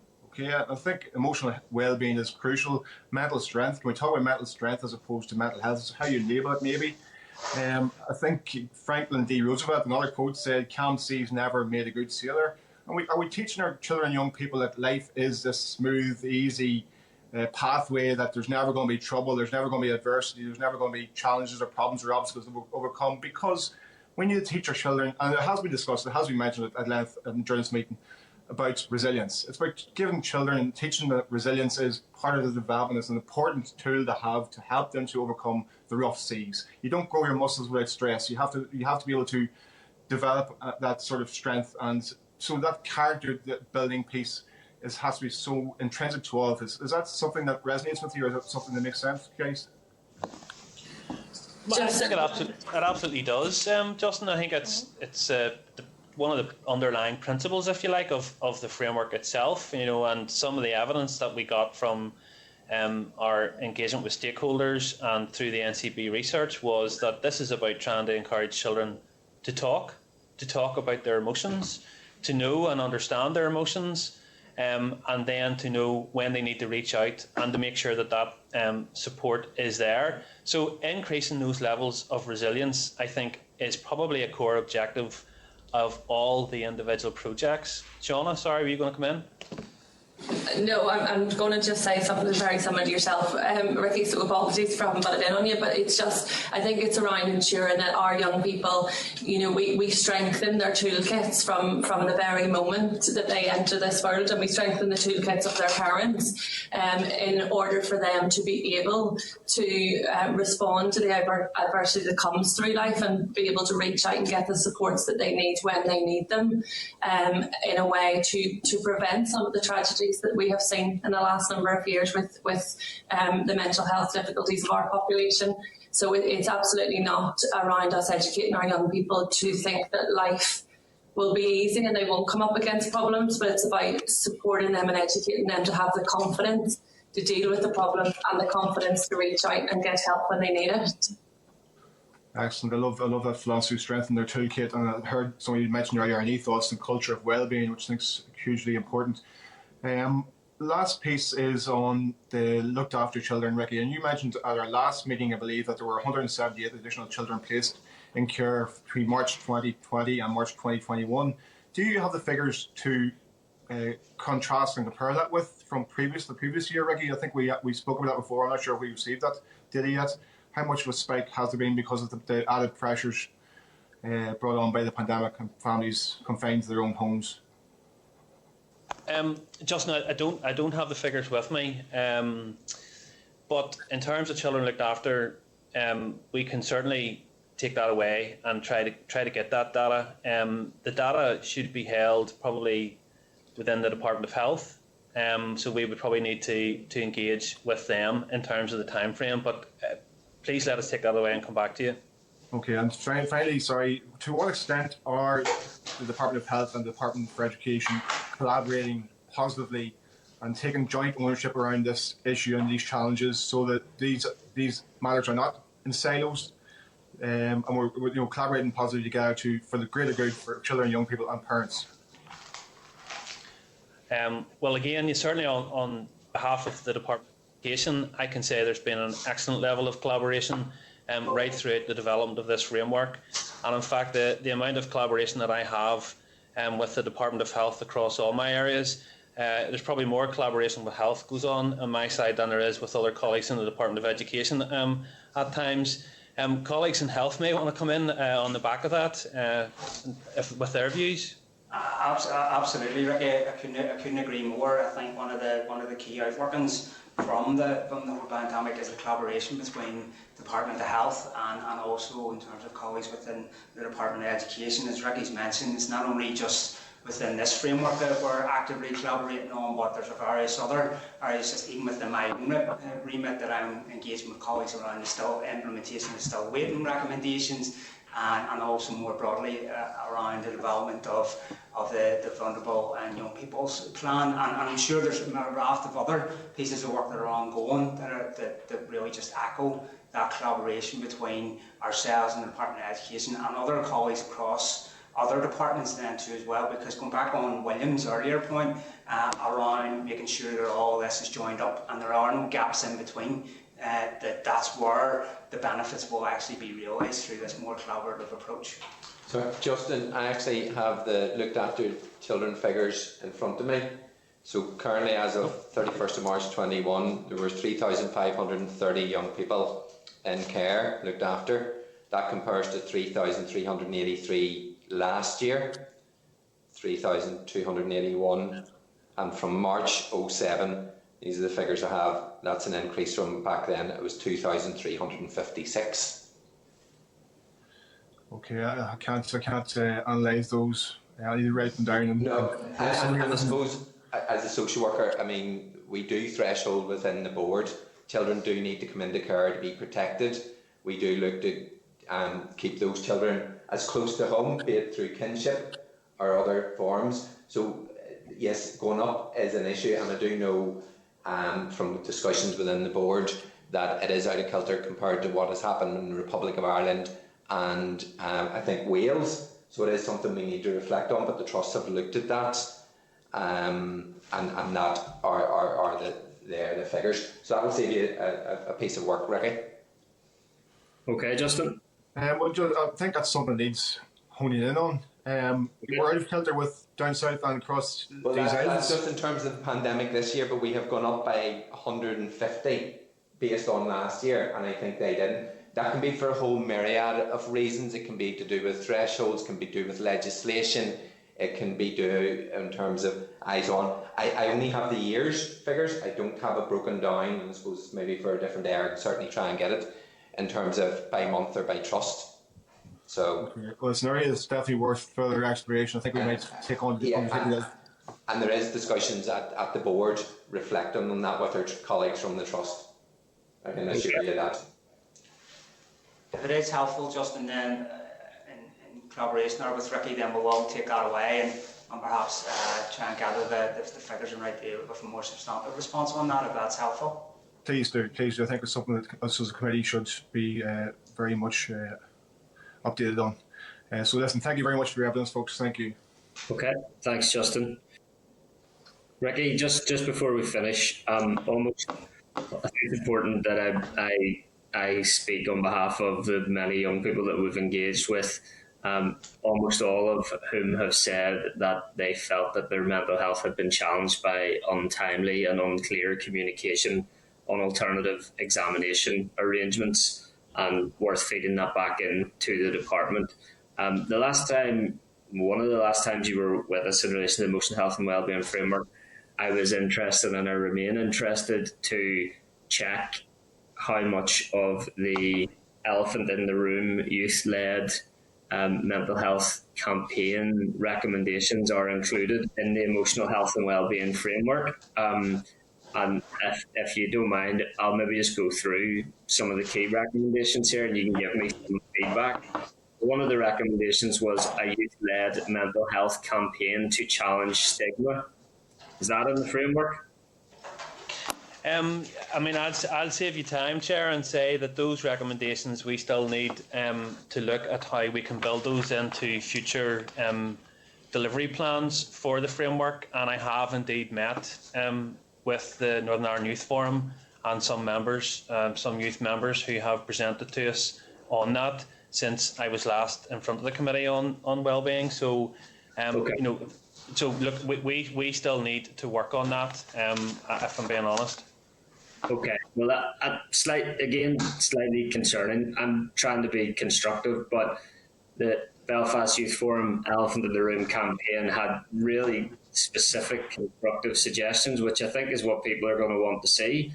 We've chatted a lot about cooperation and collaboration and waiting lists and frameworks, but that youth-led inquiry on youth mental health recommended a youth-led mental health campaign, a mental health dictionary, youth mental health website, to centralise information, to provide a 24/7 online chat support facility, more explicit inclusion and reference of mental health on the statutory curriculum, training for teachers and youth workers, which I think I do see in the framework, to be fair, primary school counselling, which we've talked about the pilot for, peer support, smooth referral and escalation from school to CAMS, and adequate fundings for CAMS. So I'll tell you what, Ricky, I'll give you a relief here and ask our Department of Health officials, how smooth is the referral and escalation process from school to CAMS, and is CAMS adequately funded? And if it's not adequately funded, how far over capacity is it? Suppose if I could pick up on before bringing in Paul on the latter point there, Chair, in relation to the funding of CAMS, I think we've recognised in the mental health strategy that the CAMS could be funded more. So we've given a commitment in the draft mental health strategy that will increase the CAMS funding from circa 8% of the overall mental health budget at this moment in time up to 10%. What's that in real money then? Well, in real terms, this year we're looking at approximately 25 million in CAMS funding, and that funding has increased in CAMS over the last 5 years. I think the most recent statistic in and around that is nearly doubled in the last 10 years. So, and we are looking to obviously grow that pot of funding within CAMS, and in the meantime, recognising that it will take us a bit of time to actually get from that 8% to 10%, as we are trying to supplement the funding within CAMS. I mentioned earlier in the opening remarks that we have provided $750,000 last year in terms of alleviating some of the pressures. We have secured an additional $500,000 in June monitoring that's just been completed there to address current pressures, and I would also be a champion and looking to see if we can try and secure some additional monies, recognising the fact that we may get more under pressure as the year goes on, and as obviously the referrals may increase then too as well. So we are always looking to grow that funding. I know sometimes officials, always, I suppose I should rephrase that. You're trying to find solutions, you're trying to be positive, but it's important that we keep this real as well.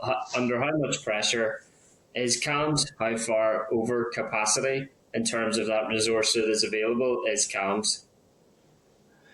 I'll invite Paul in at this stage, Chair, if it's helpful, just to give a sense in terms of the current pressures and perhaps what feedback EA is actually hearing on the ground in terms of from the trusts. Thanks, Chair. There's a number of issues there, and I alluded to them earlier. CAMS has a finite resource, like many services, and it deals with a range of risks and presenting needs, some of which go from children with moderate to severe mental health through to highly complex enduring mental health, emotional difficulties, and probably risk of life. So it covers a broad span. We have, in the last year, had to look at the resource, manage it, move it, and be flexible to meet presenting need that has, in terms of acuity and presentation, been much higher. So it is a service under pressure. We are looking to, as I say, engage in different formats, blended approach that has worked in some instances. I've already alluded to it. The emotional wellbeing in teams, and I suppose this is the important bit, there are lots of supports, from my professional view, and there are a number of community supports that are available, and sometimes children present in school with presentations that professionals may think that warrants a CAMS referral, and often, I don't have the figures in front of me how much percentage referrals come from schools.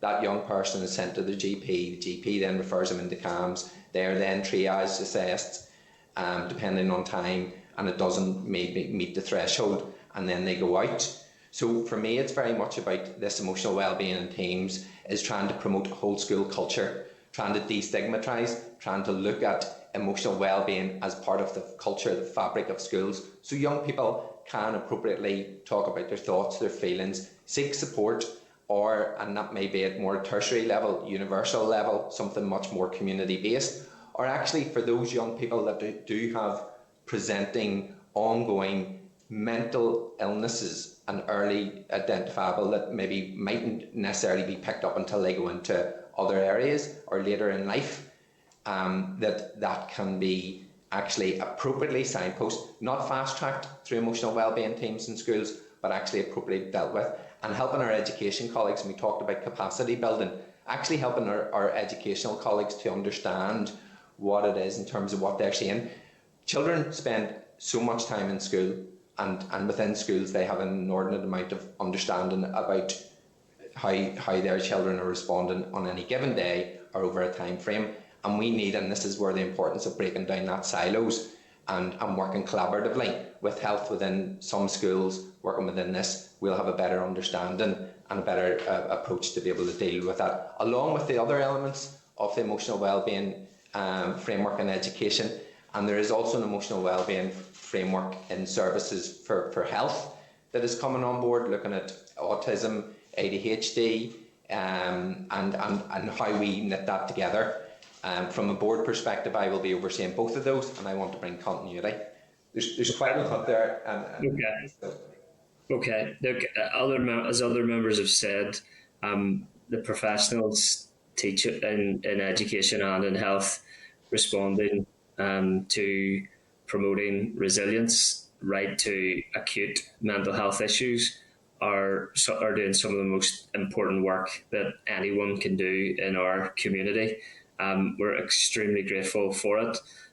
Ricky, some of those suggestions made by Belfast Youth Forum, it is slightly concerning that 2-3 sessions in on emotional health and wellbeing framework, that still not getting much substantive feedback from you in relation to even whether you think they're good ideas or not, and more need to meet with them again.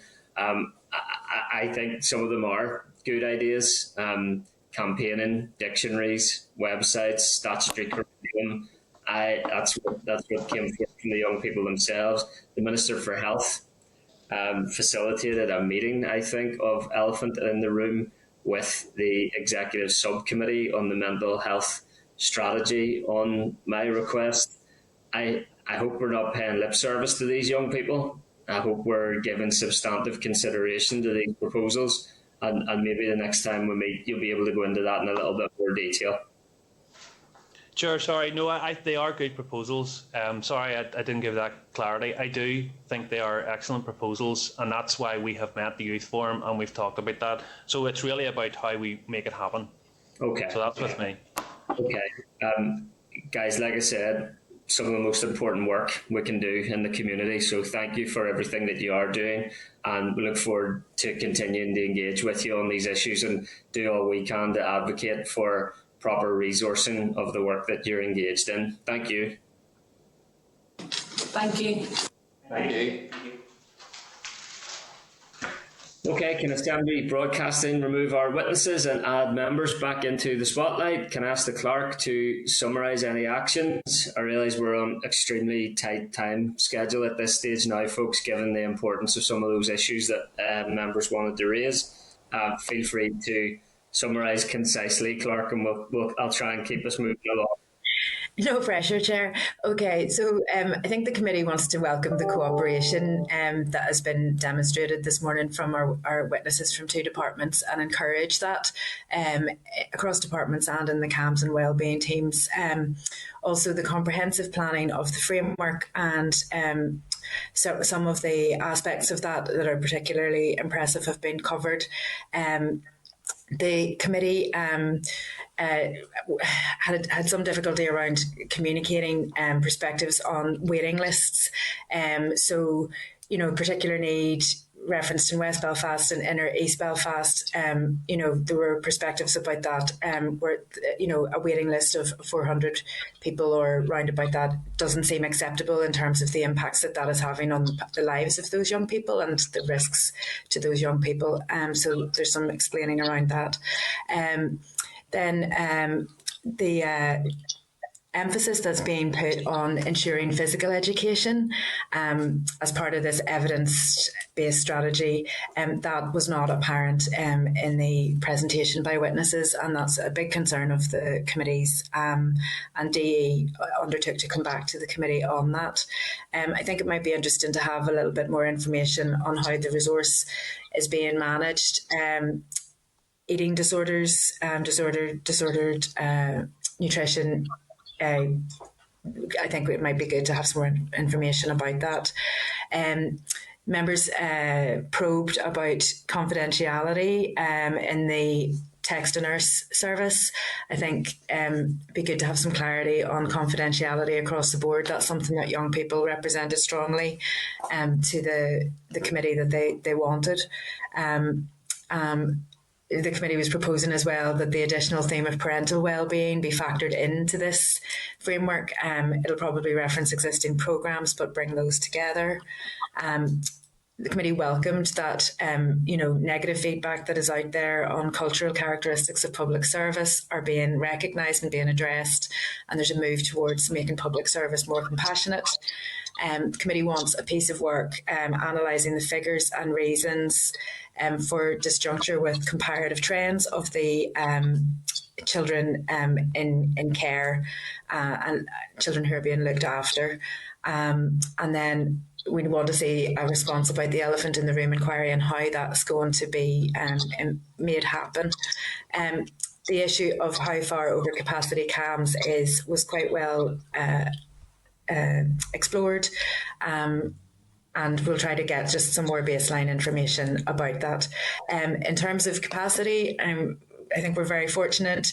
Even after that long plenary session last night, Hansard has covered both of our sessions today, so we will be able to mine down the evidence from all of these stakeholders this morning. Thank you, Chair. Oh, someone send those poor people to bed ASAP. I feel for them.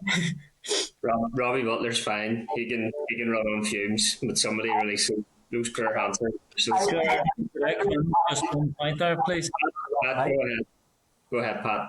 So, Chair, just on that was fairly comprehensive summary from Aveen there. Just the one issue maybe I would like some greater clarity on is the sort of the line of command in terms of accountability.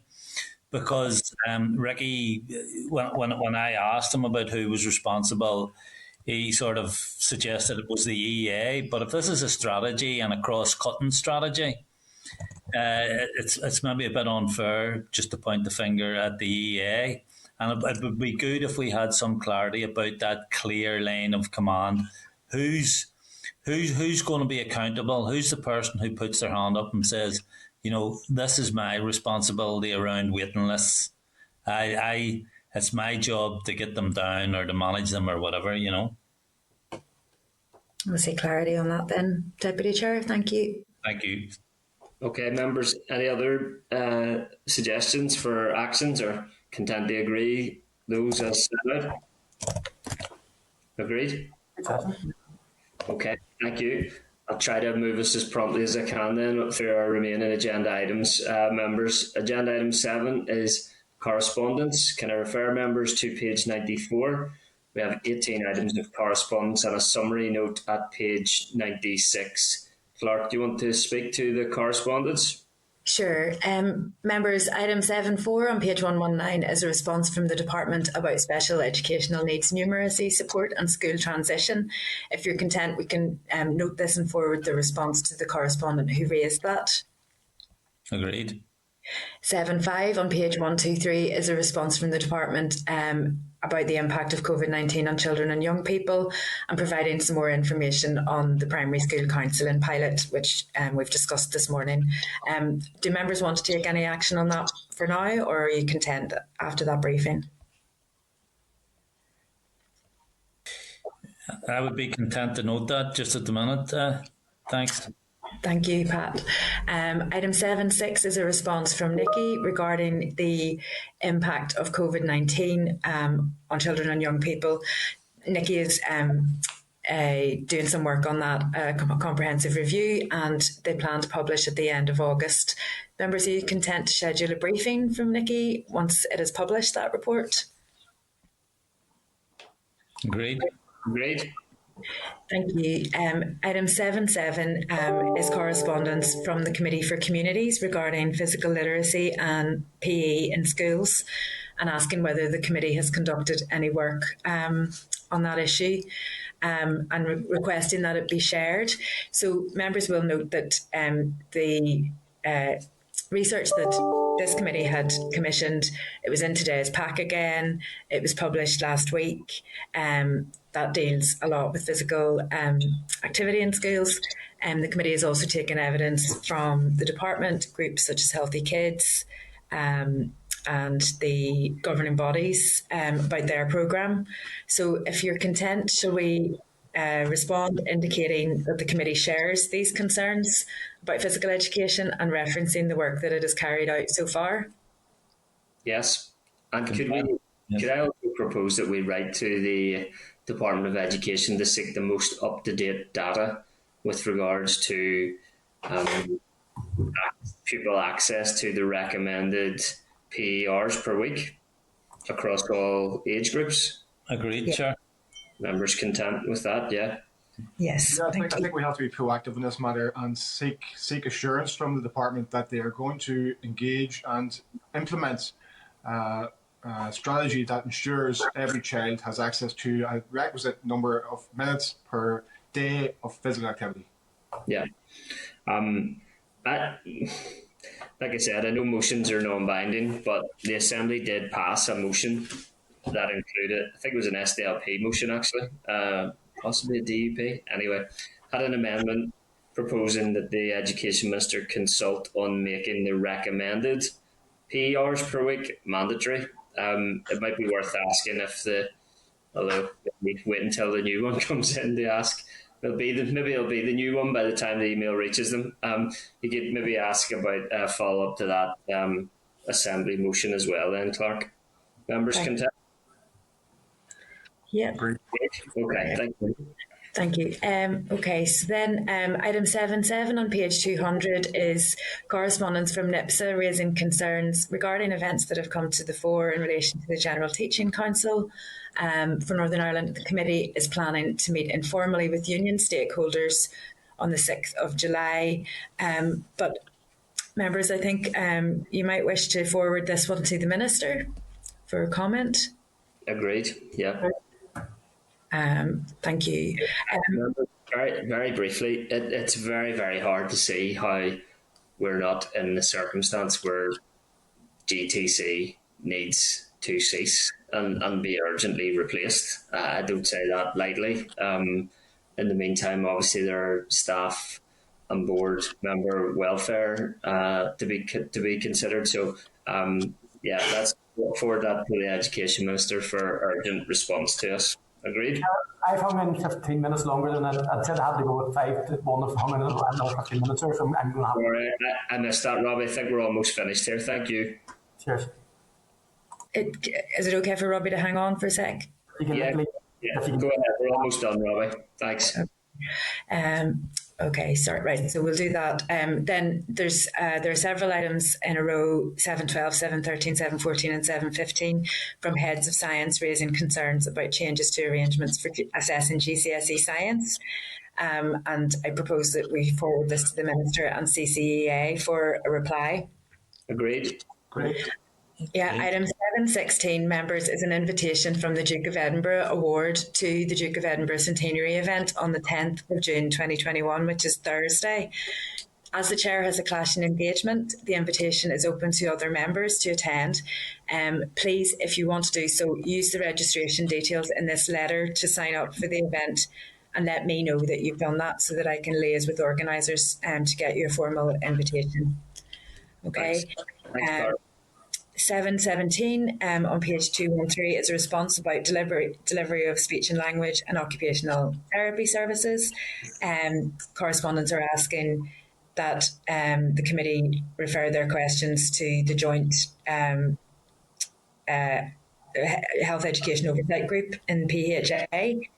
Are members content to action that? Agreed. 718 is correspondence from an individual on private music tuition. The committee's copied into the individual's email to the Minister, Peter Weir. Are members content to seek a reply on music tuition from the department? Agreed. And other than that, then, if you're content, we'll dispose of the correspondence as per the summary note. Okay, agreed. Agenda item 8, members, then, is Forward Work Programme. Refer you to the draft Forward Work Programme, page 233. In terms of youth engagement, okay, we're working on a date to engage with young people involved in Refugee Week. I'll come back to you about that. We'll maybe seek an additional briefing on other outdoor activity centres, and can I seek your agreement to formally invite PPTC and AQE to the committee regards post-primary transfer arrangements for next year. Agreed? Agreed. Agreed. Okay, any other business? Yeah, Chair, I suggest that we have, as soon as possible, can we get somebody in to discuss eating disorders at schools?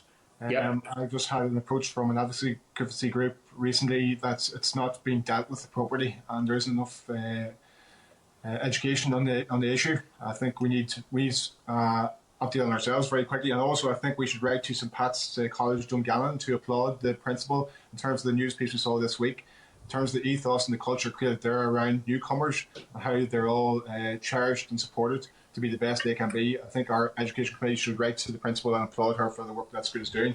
Very quickly, if people agree to do that, I'll not hog any more time. No problem. Agreed, members? Agreed. Agreed. Thank you. Okay. Next meeting next formal meeting is next Wednesday at 9, earlier time 9 a.m. And then I think we've an informal meeting on Tuesday as well. Clark, is that right? We do, with the youth assembly, the team setting up the youth assembly. So that's an interesting one. Thank you, everybody. To that. Okay. Members, thanks very much for your engagement and participation today. Thank you. Thank you. Thanks. Bye. Thanks, bye.